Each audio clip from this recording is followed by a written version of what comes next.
ಪ್ರೀತಿಯ ವಿದ್ಯಾರ್ಥಿಗಳೇ, ಈ ಒಂದು ವಿಡಿಯೋದಲ್ಲಿ ನಾವು ಪ್ರಥಮ PUCಯ ರಾಜ್ಯಶಾಸ್ತ್ರ ವಿಭಾಗದ ರಾಜ್ಯಶಾಸ್ತ್ರ ಒಂದು ಅಧ್ಯಯನ ಅನ್ನುವಂಥ ಮೊದಲನೇ ಯೂನಿಟನ್ನು ನೋಡ್ತಾ ಹೋಗೋಣ. ಸೊ ಅದಕ್ಕಿಂತಲೂ ಮುಂಚೆ ಈ ಒಂದು ವಿಡಿಯೋವನ್ನು ಅಥವಾ ಈ ಒಂದು ಸರಣಿ ವಿಡಿಯೋಗಳನ್ನು ಯಾಕೆ ಮಾಡ್ತಾ ಇದ್ದೀವಿ ಅನ್ನೋದಾದರೆ, ಸೊ ಕನ್ನಡ ಮಾಧ್ಯಮದಲ್ಲಿ ಯಾರು IAS ಅನ್ನು ಸ್ಟಡಿ ಮಾಡ್ತಾ ಇರ್ತಾರೆ, KAS ಅನ್ನು ಸ್ಟಡಿ ಮಾಡ್ತಾರೆ, ಇನ್ನಿತರ ಪರೀಕ್ಷೆಗಳಿಗೆ ತಯಾರಿಯನ್ನು ನಡೆಸ್ತಾ ಇರುವಂಥವರು ಬೇಸಿಕ್ ಆಗಿ ಅವರು PUCಯ ಪಾಠಗಳನ್ನು ಅಧ್ಯಯನ ಮಾಡುವಂಥದ್ದು ಅಥವಾ PUCಯ ಸಿಲೆಬಸ್ಸನ್ನು ಅಥವಾ ಒಂದು ಪುಸ್ತಕಗಳನ್ನು ಅಧ್ಯಯನ ಮಾಡೋದು ಅವರಿಗೆ ಒಂದು ರೀತಿಯಲ್ಲಿ ಉತ್ತಮವಾದದ್ದು. ಸೊ ಆ ನಿಟ್ಟಿನಲ್ಲಿ ಈ ಒಂದು ಪ್ರಥಮ PUCಯಲ್ಲಿರುವಂಥ ಸಿಲೆಬಸ್ಸನ್ನು ಅಥವಾ ಪ್ರಥಮ PUCನಲ್ಲಿ ಬಂದಿರುವಂಥ ರಾಜ್ಯಶಾಸ್ತ್ರ ಅಧ್ಯಯನವನ್ನು ನಾವು ಈ ಒಂದು ವಿಡಿಯೋಗಳಲ್ಲಿ ಮಾಡ್ತಾ ಹೋಗೋಣ. ಸೊ ಈ ಒಂದು ವಿಡಿಯೋಗಳಲ್ಲಿ ನೀವು ಯಾರೆಲ್ಲ ಪ್ರಥಮ PUCಯ ವಿದ್ಯಾರ್ಥಿಗಳಿದ್ದೀರಿ, ಸೊ ಅವರು ಈ ಒಂದು ವಿಡಿಯೋವನ್ನು ನೋಡಿದ ನಂತರ ನಿಮಗೆ ರಾಜ್ಯಶಾಸ್ತ್ರದ ಬಗ್ಗೆ ಒಂದಿಷ್ಟು ಮಾಹಿತಿ ಸಿಗುತ್ತೆ. ನೀವು ಕಾಲೇಜಲ್ಲಿ ಏನು ಒಂದ್ಸರಿ ಕೇಳಿರ್ತೀರಿ, ಸೊ ನಂತರದಲ್ಲಿ ನೀವು ಈ ಒಂದು ವಿಡಿಯೋ ನೋಡೋದ್ರ ಮುಖಾಂತರ ಸೊ ಇದರಲ್ಲಿ ನಿಮಗೆ ಕ್ಲಾರಿಟಿ ಬರುತ್ತೆ. ನೀವು ಯಾವುದೇ ಪ್ರಶ್ನೆಗಳನ್ನು ಅಟೆಂಡ್ ಮಾಡಲಿಕ್ಕೆ ಎಲಿಜಿಬಲ್ ಆಗ್ತೀರಿ. ಸೊ ಬನ್ನಿ, ಹಾಗಾದರೆ ನಾವು ಜಾಸ್ತಿ ಹೊರಗಿನ ವಿಷಯಗಳನ್ನು ಮಾತಾಡೋದಕ್ಕಿಂತ ಸೊ ಈ ಒಂದು ಅಧ್ಯಯನವನ್ನು ಪ್ರಾರಂಭ ಮಾಡೋಣ. ಸೊ ನಾನು ನಿಮ್ಮ ಅನಿ ಗಂಗಾಧರ್ ಅಂತ MA KCET ಕ್ವಾಲಿಫೈಡ್ ರಾಜ್ಯಶಾಸ್ತ್ರ ವಿಷಯದಲ್ಲಿ. ಸೊ ನಾನು ನಿಮಗೆ ಈ ಒಂದು ರಾಜ್ಯಶಾಸ್ತ್ರ ವಿಷಯವನ್ನು ಬೋಧನೆಯನ್ನು ಮಾಡ್ತಾ ಇದ್ದೇನೆ. ಸೊ ರಾಜ್ಯಶಾಸ್ತ್ರ ಒಂದು ಅಧ್ಯಯನ. ಸೊ ಈ ಒಂದು ಯೂನಿಟಲ್ಲಿ ನಾವು ಏನೇನು ತಿಳ್ಕೊಳ್ತೀವಿ ಅನ್ನೋದನ್ನು ನಾವು ಇಲ್ಲಿ ನೋಡ್ಬೋದು. ಅರ್ಥ, ರಾಜ್ಯಶಾಸ್ತ್ರದ ಅರ್ಥ, ರಾಜ್ಯಶಾಸ್ತ್ರದ ಸ್ವರೂಪ ಮತ್ತು ರಾಜ್ಯಶಾಸ್ತ್ರದ ವ್ಯಾಪ್ತಿ ಯಾವ ರೀತಿಯಾಗಿದೆ ಅನ್ನೋದನ್ನು ನಾವು ಈ ಒಂದು ಅಧ್ಯಾಯದಲ್ಲಿ ಅಥವಾ ಈ ಒಂದು ವಿಡಿಯೋದಲ್ಲಿ ನಾವು ತಿಳ್ಕೊಳ್ತಾ ಹೋಗ್ತೀವಿ. ನಂತರದಲ್ಲಿ 1.2ನಲ್ಲಿ ಏನು ನೋಡ್ತೀವಿ, ಸಮಕಾಲೀನ ಪ್ರಪಂಚದಲ್ಲಿ ರಾಜ್ಯಶಾಸ್ತ್ರ ಅಧ್ಯಯನದ ಪ್ರಾಮುಖ್ಯತೆ. ಸಮಕಾಲೀನ ಪ್ರಪಂಚದಲ್ಲಿ ರಾಜ್ಯಶಾಸ್ತ್ರದ ಅಧ್ಯಯನದ ಪ್ರಾಮುಖ್ಯತೆ ಯಾವ ರೀತಿಯಾಗಿದೆ, ಬೇರೆ ಬೇರೆ ಕಡೆಯಲ್ಲಿ ಯಾವ ರೀತಿ ಈ ಒಂದು ರಾಜ್ಯಶಾಸ್ತ್ರದ ಅಧ್ಯಯನ ಇದೆ, ರಾಜ್ಯಶಾಸ್ತ್ರದಲ್ಲಿ ನಾವು ಏನೆಲ್ಲವನ್ನು ಅಧ್ಯಯನ ಮಾಡ್ಬೋದು, ಯಾವ ರೀತಿಯಾಗಿ ಇದಕ್ಕೆ ಅರ್ಥ ಸಿಗ್ತದೆ, ಯಾವ ರೀತಿಯಾದಂಥ ಸ್ವರೂಪ ಇದೆ, ಯಾವ ರೀತಿಯಾದ ವ್ಯಾಪ್ತಿ ಇದೆ, ಸಮಕಾಲೀನಲ್ಲಿ ಪ್ರಪಂಚದಲ್ಲಿ ರಾಜ್ಯಶಾಸ್ತ್ರದ ಅಧ್ಯಯನಕ್ಕೆ ಎಷ್ಟು ಪ್ರಾಮುಖ್ಯತೆಯನ್ನು ಕೊಡಲಾಗಿದೆ, ನಮ್ಮ ಭಾರತದಲ್ಲಿ ಎಷ್ಟು ಪ್ರಾಮುಖ್ಯತೆ ಕೊಡಲಾಗಿದೆ ಅಥವಾ ಬೇರೆ ದೇಶಗಳಲ್ಲಿ ಎಷ್ಟು ಪ್ರಾಮುಖ್ಯತೆಯನ್ನು ಈ ಒಂದು ವಿಷಯಕ್ಕೆ ಕೊಡಲಾಗಿದೆ, ನಂತರದಲ್ಲಿ ಅದು ಯಾವ ರೀತಿಯಾಗಿ ಉಗಮವಾಯಿತು, ಯಾವ ರೀತಿಯಾಗಿ ಮುಂದುವರಿತಾ ಇದೆ ಅನ್ನೋದನ್ನು ನಾವು ನೋಡ್ತಾ ಹೋಗ್ಬೋದು. ಸೊ ಇದರಲ್ಲಿ ಜಾರ್ಜ್ ಬರ್ನಾರ್ಡ್ ಶಾ ಅವರು ಹೇಳುವಂಥ ಒಂದು ಮಾತು, ರಾಜ್ಯಶಾಸ್ತ್ರ ಒಂದರಿಂದ ಮಾತ್ರ ನಾಗರಿಕತೆಯನ್ನು ರಕ್ಷಿಸಲು ಸಾಧ್ಯ. ಸೊ ನೋಡಿ, ನಾವಿಲ್ಲಿ ನಿಖರವಾಗಿ ಅರ್ಥ ಮಾಡ್ಕೋಬೇಕಾಗಿರೋದು ರಾಜ್ಯಶಾಸ್ತ್ರ ಒಂದರಿಂದ ಮಾತ್ರ ನಾಗರಿಕತೆಯನ್ನು ರಕ್ಷಿಸಲು ಸಾಧ್ಯ ಅಂತ. ಯಾಕೆ ಈ ಮಾತನ್ನು ಹೇಳ್ತಾರೆ ಅನ್ನೋದಾದರೆ, ಈ ಒಂದು ಯೂನಿಟನ್ನು ನಾವೇನು ಕಂಪ್ಲೀಟಾಗಿ ನೋಡ್ತೀವಲ್ಲ, ಈ ಒಂದು ಯೂನಿಟಲ್ಲಿ ನಾವು ವಿಷಯಗಳನ್ನು ಅರ್ಥ ಮಾಡ್ಕೊಂಡ ನಂತರ ನಮಗೆ ಈ ಒಂದು ಮಾತು ಅರ್ಥ ಆಗುತ್ತೆ. ರಾಜ್ಯಶಾಸ್ತ್ರ ಮಾತ್ರ ನಾಗರಿಕತೆಯನ್ನು ರಕ್ಷಿಸೋದಕ್ಕೆ ಆಗುತ್ತೆ ಅನ್ನೋ ಒಂದು ಮಾತನ್ನು ಜಾರ್ಜ್ ಬರ್ನಾರ್ಡ್ ಶಾ ಅವರು ಹೇಳ್ತಾರೆ. ಸೊ ಈ ಒಂದು ಅಧ್ಯಯನವನ್ನು ಕಲಿಸಲಿಕ್ಕೆ ಏನೇನು ಉದ್ದೇಶಗಳಿದೆ, ಕಲಿಕಾ ಉದ್ದೇಶಗಳೇನಿದೆ ಅನ್ನೋದನ್ನು ಕೊಟ್ಟಿದ್ದಾರೆ. ರಾಜ್ಯಶಾಸ್ತ್ರ ವಿಷಯದ ಬಗ್ಗೆ ತಿಳುವಳಿಕೆ, ರಾಜ್ಯಶಾಸ್ತ್ರ ಸ್ವರೂಪದ ಬಗ್ಗೆ ತಿಳುವಳಿಕೆ ಮೂಡಿಸೋದು, ವಿಷಯದ ವ್ಯಾಪ್ತಿಯ ಬಗ್ಗೆ ಜ್ಞಾನ ಪಡೆಯುವಂತೆ ಮಾಡೋದು, ರಾಜ್ಯಶಾಸ್ತ್ರ ಅಧ್ಯಯನದ ಮಹತ್ವದ ಬಗ್ಗೆ ಜ್ಞಾನ ಪಡೆಯೋದರ ಮೂಲಕ ಉತ್ತಮ ನಾಗರಿಕನಾಗಲು ಪ್ರೇರೇಪಣೆ ಮಾಡುವುದು. ನೋಡಿ, ನಾವು ಮೇಲ್ಗಡೆನೂ ಕೂಡ ನೋಡಿದ್ವಿ, ಉತ್ತಮ ನಾಗರಿಕತೆ ಮತ್ತು ಇಲ್ಲಿ ಉತ್ತಮ ನಾಗರಿಕ. ಸೊ ಮನುಷ್ಯರನ್ನು ಉತ್ತಮ ನಾಗರಿಕರನ್ನಾಗಿ ಮಾಡುವುದಕ್ಕೆ ರಾಜ್ಯಶಾಸ್ತ್ರದ ಅಧ್ಯಯನ ತುಂಬ ಮಹತ್ವದ್ದು ಅನ್ನೋ ವಿಷಯವನ್ನು ನಾವು ಈ ಒಂದು ಅಧ್ಯಾಯದಲ್ಲಿ ಅರ್ಥ ಮಾಡ್ಕೊಳ್ತೀವಿ ಅನ್ನೋದಾದ್ರು. ಸೊ ಬನ್ನಿ, ಆಗಿದ್ರೆ ನೋಡೋಣ. ಸೊ ನಾನು ಈ ಒಂದು ನಿಮ್ಮ ಏನು ಪಠ್ಯಪುಸ್ತಕವನ್ನೇ ನಾನು ನಿಮಗೆ ಸ್ಲೈಡ್ ರೂಪದಲ್ಲಿ ತಂದಿದ್ದೀವಿ. ಸೊ ನೀವು ಪುಸ್ತಕದಲ್ಲಿ ಏನು ಓದ್ಕೊಳ್ತೀರಿ, ಸೊ ಅದು ನಿಮಗೆ ಇಲ್ಲಿ ರಿವಿಷನ್ ಆದಂಗೆ ಆಗುತ್ತೆ. ಸೊ ನೀವು ಇದನ್ನು ನೋಡ್ಕೊಂಡೇ ಹೋಗ್ಬೋದು. ಭೂಮಿ ಮೇಲೆ ಹಲವಾರು ವಿಸ್ಮಯಗಳು ನಡೀತಾ ಇರುತ್ತೆ, ಹಲವಾರು ಬದಲಾವಣೆಗಳು ನಡೀತಾ ಇರುತ್ತದೆ. ಪ್ರಮುಖವಾಗಿ ಮನುಕುಲದ ಸೃಷ್ಟಿ ಬಗ್ಗೆ ನಡೀತಾ ಇರುತ್ತೆ. ಜಗತ್ತಿನ ಆದಿ ಅಂತ ನಿಖರವಾಗಿ ಹೇಳೋಕ್ಕಾಗಲ್ಲ ಅನ್ನೋದಿದ್ರೂ ಕೂಡ ನಾವು ಮನುಷ್ಯನ ಬೆಳವಣಿಗೆ, ವಿಕಾಸ, ಬದಲಾವಣೆ, ಅಭಿವೃದ್ಧಿ ಹೇಗಾಯಿತು ಅನ್ನೋದನ್ನು ನಾವು ಕಂಡುಹಿಡಿಬೇಕು ಅನ್ನೋದನ್ನು ಅನ್ವೇಷಣೆಯಲ್ಲಿ ನಿರಂತರವಾಗಿ ತೊಡಗಿದ್ದಾರೆ. ಸೊ ಇದರಲ್ಲಿ ಬೇರೆ ಬೇರೆ ದೇಶದಲ್ಲಿ ಬೇರೆ ಬೇರೆ ವಿಜ್ಞಾನಿಗಳು ಬೇರೆ ಬೇರೆ ರೀತಿಯಲ್ಲಿ ಈ ಒಂದು ಅನ್ವೇಷಣೆಯಲ್ಲಿ ತೊಡಗಿರುವಂಥದ್ದು. ಸೊ ಯಾವ ರೀತಿಯಾಗಿ ಮನುಷ್ಯನ ಹುಟ್ಟು ಪಡೀತು, ಯಾವ ರೀತಿಯಾಗಿ ಈ ಭೂಮಿ ಹುಟ್ಟಿತು, ಯಾವ ರೀತಿಯಾಗಿ ಈ ಗ್ರಹಗಳು ಬಂದವು ಅನ್ನುವಂಥ ಹಲವಾರು ವಿಷಯಗಳ ಬಗ್ಗೆ ನಮ್ಮ ವಿಜ್ಞಾನಿಗಳು ಅನ್ವೇಷಣೆಯನ್ನು ತೊಡಗಿರುವಂಥದ್ದು. ಅಂಥದ್ರಲ್ಲಿ ವಿಜ್ಞಾನದ ಸಹಾಯದಿಂದ ನಮ್ಮ ಮನುಷ್ಯ ಪ್ರಕೃತಿಯನ್ನು ಎಷ್ಟೊಂದು ಭೇದಿಸಿದ್ದಾರೆ, ಅದರಲ್ಲಿ ಅಚ್ಚರಿ ಪಡುವಷ್ಟು ಬೆಳೆದಿದ್ದಾರೆ. ಸೊ ಏನೇನೆಲ್ಲ ಕಂಡುಹಿಡಿದಾರ, ನಮ್ಮ ಹುಟ್ಟಿಗೆ ಯಾವ ಒಂದು ಅಣು ಕಾರಣ ಅನ್ನೋದನ್ನು ಕೂಡ ಇದಕ್ಕೆ ಕಂಡುಹಿಡಿಯಲಿಕ್ಕೆ ಸಾಧ್ಯ ಆಗಿದೆ. ಅದರಿಂದ ಇನ್ನೂ ಮುಂದುವರೆದಿದ್ದಾರೆ. ಸೊ ಅದಕ್ಕೆ ಒಂದು ಬಿಗ್ ಬ್ಯಾಂಗ್ ಅನ್ನೋ ಥಿಯರಿಯನ್ನು, ಬಿಗ್ ಬ್ಯಾಂಗ್ ಅನ್ನೋ ಒಂದು ಅನ್ವೇಷಣೆಯಲ್ಲಿ ದೇವಕಣವೇ ಮೂಲವೆಂಬ ಅಂಶವನ್ನು ಬೆಳಕಿಗೆ ತರ್ತಾರೆ. ಸೊ ಆ ಒಂದು ದೇವಕಣದಿಂದ ಮನುಷ್ಯನಿಗೆ ಹುಟ್ಟಾಯಿತು, ಜೀವಿಗಳ ಹುಟ್ಟಾಯಿತು ಅನ್ನೋದನ್ನು ನಮ್ಮ ವಿಜ್ಞಾನಿಗಳು ಬೆಳಕಿಗೆ ತರುವಂಥದ್ದು. ಸೊ ಹೀಗೆ ವಿಜ್ಞಾನದ ವಿಷಯದಲ್ಲಿ ಜಗತ್ತಿನಲ್ಲಿ ಅನೇಕ ಬದಲಾವಣೆಗಳು ನಡೀತಾ ಇದೆ. ಅವುಗಳನ್ನು ಸ್ಥೂಲವಾಗಿ ಮನುಷ್ಯ ಅರ್ಥ ಮಾಡ್ಕೋತಾ ಇದ್ದಾನೆ. ಯಾಕೆ ಹಿಂಗೆ, ಏನು ಕಾರಣ, ಈ ಕಾರಣ ಅಥವಾ ಇದರಿಂದ ಏನು ಎಫೆಕ್ಟ್ ಆಗುತ್ತೆ, ಏನು ಒಳ್ಳೆಯದಾಗುತ್ತೆ, ಏನು ಕೆಡಕಾಗುತ್ತೆ, ಇದನ್ನು ಯಾವ ರೀತಿಯಾಗಿ ನಾವು ನೋಡ್ಬೋದು ಅನ್ನೋದನ್ನ ಹಲವಾರು ಭಾಗಗಳಲ್ಲಿ ವಿಂಗಡಣೆ ಮಾಡ್ತಾ ಹೋಗ್ತಾರೆ. ಅದರಲ್ಲಿ ಭೌತ ವಿಜ್ಞಾನ ಮಾಡಿದ್ದಾರೆ, ಜೀವ ವಿಜ್ಞಾನ, ಸಮಾಜ ವಿಜ್ಞಾನ ಅಂತೇಳಿ ಅನೇಕ ರೀತಿಯಲ್ಲಿ ವಿಜ್ಞಾನವನ್ನು ಹಲವಾರು ಭಾಗಗಳಲ್ಲಿ ವಿಂಗಡಣೆ ಮಾಡಿರುವಂಥದ್ದು. ಸಮಾಜ ವಿಜ್ಞಾನ ಅದರ ಒಂದು ಭಾಗ. ಸಮಾಜ ವಿಜ್ಞಾನದಲ್ಲಿ ತತ್ವಶಾಸ್ತ್ರ, ನೀತಿಶಾಸ್ತ್ರ, ಅರ್ಥಶಾಸ್ತ್ರ, ಇತಿಹಾಸ, ಸಮಾಜಶಾಸ್ತ್ರ, ಮನಃಶಾಸ್ತ್ರ, ಭೂಗೋಳಶಾಸ್ತ್ರ ಮತ್ತು ರಾಜ್ಯಶಾಸ್ತ್ರ ಇನ್ನು ಮುಂತಾದವುಗಳನ್ನು ಅದರಲ್ಲಿ ನಾವು ಹೇಳ್ಬೋದು. ಸಮಾಜ ವಿಜ್ಞಾನದಲ್ಲಿ ಬರುವಂಥ ಎಲ್ಲ ವಿಷಯಗಳಿಗಿಂತಲೂ ಕೂಡ ರಾಜ್ಯಶಾಸ್ತ್ರ ಅನ್ನೋದು ಒಂದು ಮೇರುಶಾಸ್ತ್ರ. ರಾಜ್ಯಶಾಸ್ತ್ರವನ್ನು ನಾವು ಒಂದು ಮೇರುಶಾಸ್ತ್ರ ಅಂತ ಕರಿತೀವಿ. ಇದಕ್ಕೆ ಸಮಾಜ ವಿಜ್ಞಾನದಲ್ಲಿನೇ ಬಹು ಪ್ರಮುಖವಾದಂಥ ಒಂದು ಸ್ಥಾನ ಇದೆ ಅಂತ ನಾವು ಹೇಳ್ಬೋದು. ಓಕೆ, ಇವಾಗ ಬನ್ನಿ, ರಾಜ್ಯಶಾಸ್ತ್ರ ಅಂದರೆ ಏನು ಅನ್ನೋದನ್ನು ನಾವು ಇಲ್ಲಿಂದ ಪ್ರಾರಂಭ ಮಾಡೋಣ. ಸೊ ರಾಜ್ಯಶಾಸ್ತ್ರ ಅನ್ನೋದು ಒಂದು ಅತ್ಯಂತ ಪುರಾತನವಾದಂಥ ವಿಷಯ ಅಂತ ನಾವು ಅರ್ಥ ಮಾಡ್ಕೋಬೋದು. ಪುರಾತನ ಗ್ರೀಕ್ ತತ್ವಜ್ಞಾನಿಗಳು ಇದಕ್ಕೆ ಉತ್ತಮವಾದ ತಳಹದಿಯನ್ನು ಹಾಕಿರ್ತಾರೆ. ಯಾರು? ಪುರಾತನ ಗ್ರೀಕ್ನ ತತ್ವಜ್ಞಾನಿಗಳು ರಾಜ್ಯಶಾಸ್ತ್ರಕ್ಕೆ ಉತ್ತಮವಾದ ತಳಹದಿಯನ್ನು ಹಾಕಿದ್ದಾರೆ ಅನ್ನೋದು. ವಾಸ್ತವಿಕವಾಗಿ ರಾಜ್ಯಶಾಸ್ತ್ರದ ಪರಿಕಲ್ಪನೆಯ ಉಲ್ಲೇಖವನ್ನು ಪುರಾತನ ಭಾರತೀಯ ಚಿಂತಕರು ತಮ್ಮ ಕೃತಿಗಳಲ್ಲಿ ಮತ್ತು ಐತಿಹಾಸಿಕ ದಾಖಲೆಗಳಲ್ಲಿ ನೀಡಿರುತ್ತಾರೆ. ನೋಡಿ, ನಾವು ಹೇಳ್ತೀವಿ ಪುರಾತನ ಭಾರತೀಯ ಚಿಂತಕರು ತಮ್ಮ ಕೃತಿಗಳಲ್ಲಿ ಐತಿಹಾಸಿಕ ದಾಖಲೆಗಳಲ್ಲಿ ನೀಡಿರ್ತಾರೆ. ಆದರೆ ನಮ್ಮಲ್ಲಿ ಗ್ರೀಕರ ರೀತಿನಲ್ಲಿ ಅಥವಾ ಗ್ರೀಕ ತತ್ವಜ್ಞಾನಿಗಳ ರೀತಿನಲ್ಲಿ ಆ ಒಂದು ರಾಜ್ಯಶಾಸ್ತ್ರ ವಿಷಯವನ್ನು ಅಧ್ಯಯನ ಮಾಡಿರಲಿಲ್ಲ ಅಥವಾ ಅದರಷ್ಟು ವಿಕಸನ ಹೊಂದಿರಲಿಲ್ಲ. ರಾಜ್ಯಶಾಸ್ತ್ರದ ಬಗ್ಗೆ ಇವರಿಗೆ ಪರಿಕಲ್ಪನೆ ಇತ್ತು ಅನ್ನೋದನ್ನು ಉಲ್ಲೇಖ ಮಾಡ್ತಾರೆ, ಆದರೆ ಅವರ ಮಟ್ಟಿಗೆ ವಿಕಸನವನ್ನು ಹೊಂದಿರಲಿಲ್ಲ ಅನ್ನೋದು.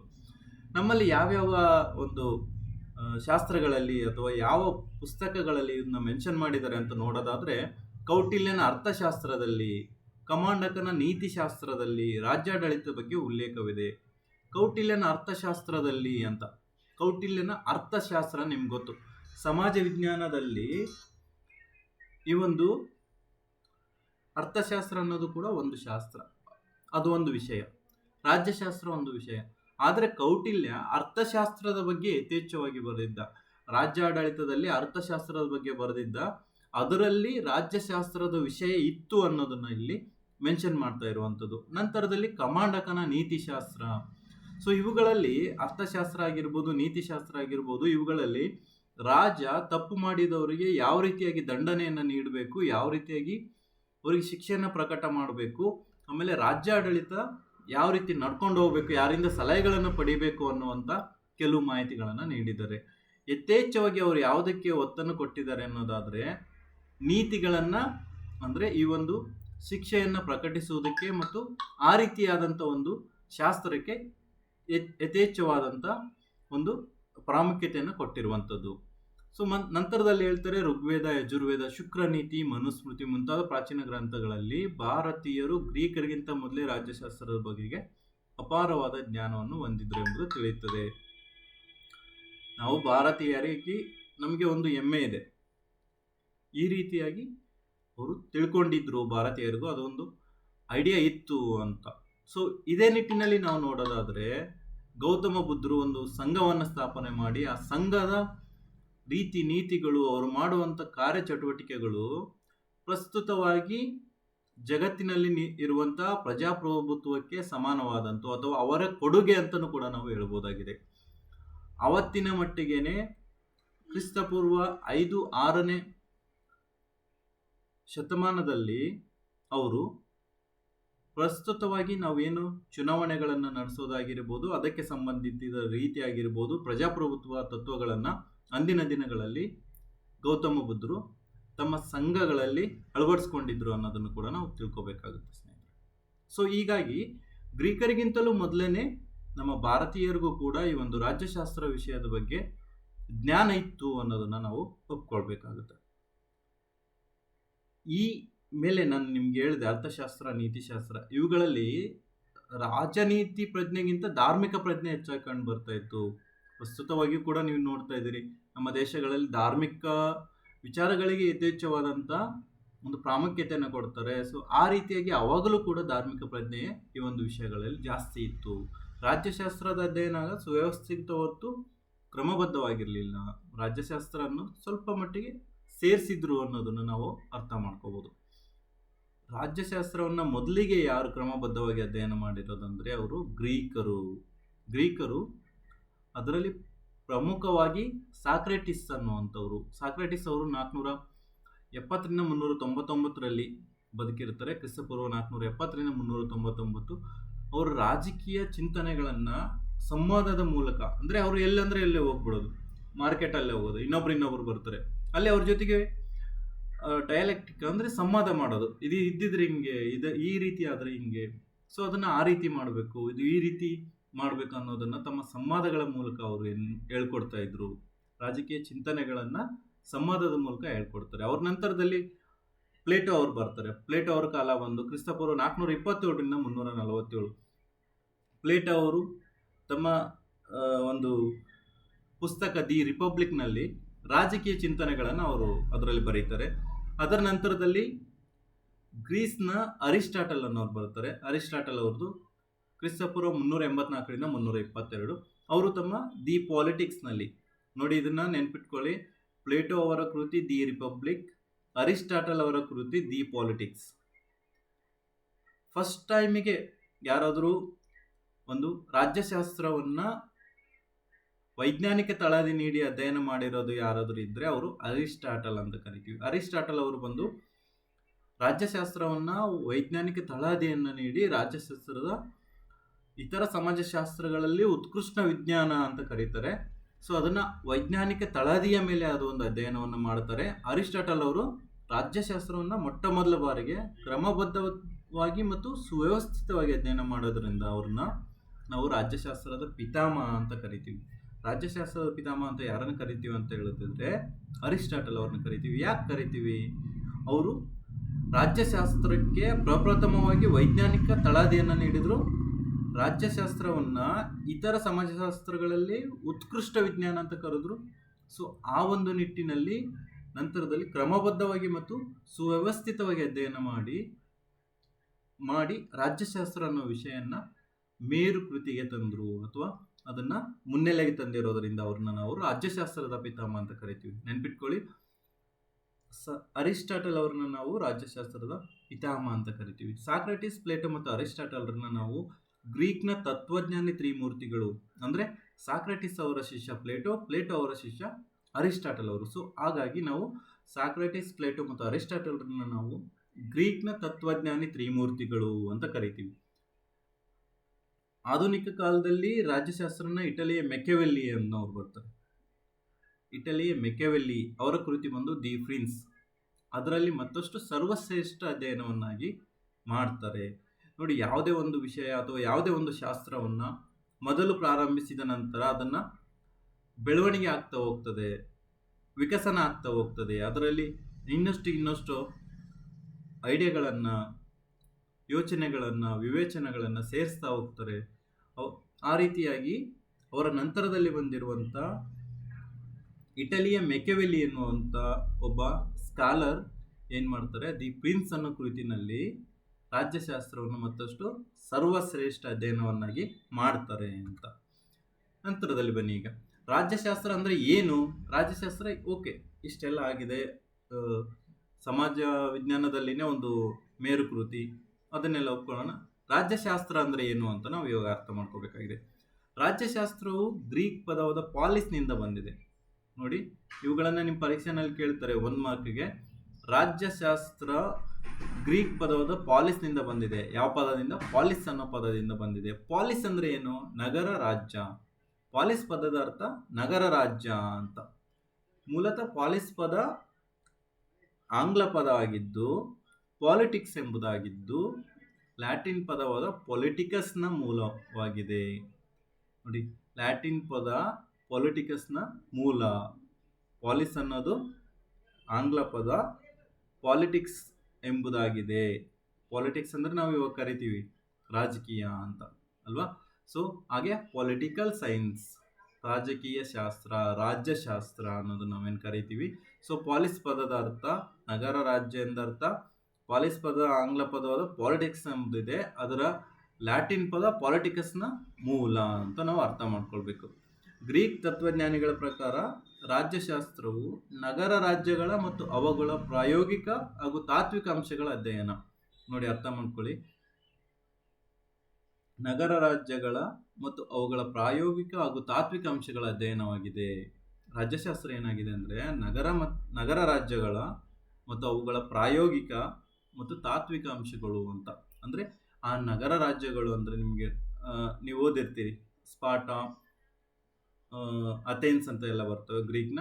ಸೊ ಆ ಒಂದು ನಗರ ರಾಜ್ಯಗಳಾಗಿದ್ದು ಅಲ್ಲಿ ನಡೆಯುವಂಥ ಪ್ರಾಯೋಗಿಕಗಳು, ಅಲ್ಲೇನೇನು ಮಾಡ್ತಾರೆ, ಸೊ ಯಾವ ರೀತಿಯಾದ ನೀತಿಗಳನ್ನು ನಿರೂಪಣೆ ಮಾಡ್ತಾರೆ, ಯಾವ ರೀತಿಯಾದಂಥ ಅಂಶಗಳನ್ನು ಸೇರಿಸಿರ್ತಾರೆ, ಅವುಗಳ ಒಂದು ಅಧ್ಯಯನ ಮಾಡೋದು ಅಂತ. ನಗರ ರಾಜ್ಯಗಳಲ್ಲಿ ಏನೇನು ನಡೀತದೆ ಅವುಗಳನ್ನು ಅಧ್ಯಯನ ಮಾಡುವಂಥ ಒಂದು ಅಧ್ಯಯನ ನಾವು ರಾಜ್ಯಶಾಸ್ತ್ರ ಅಂತ ಕರಿತೀವಿ.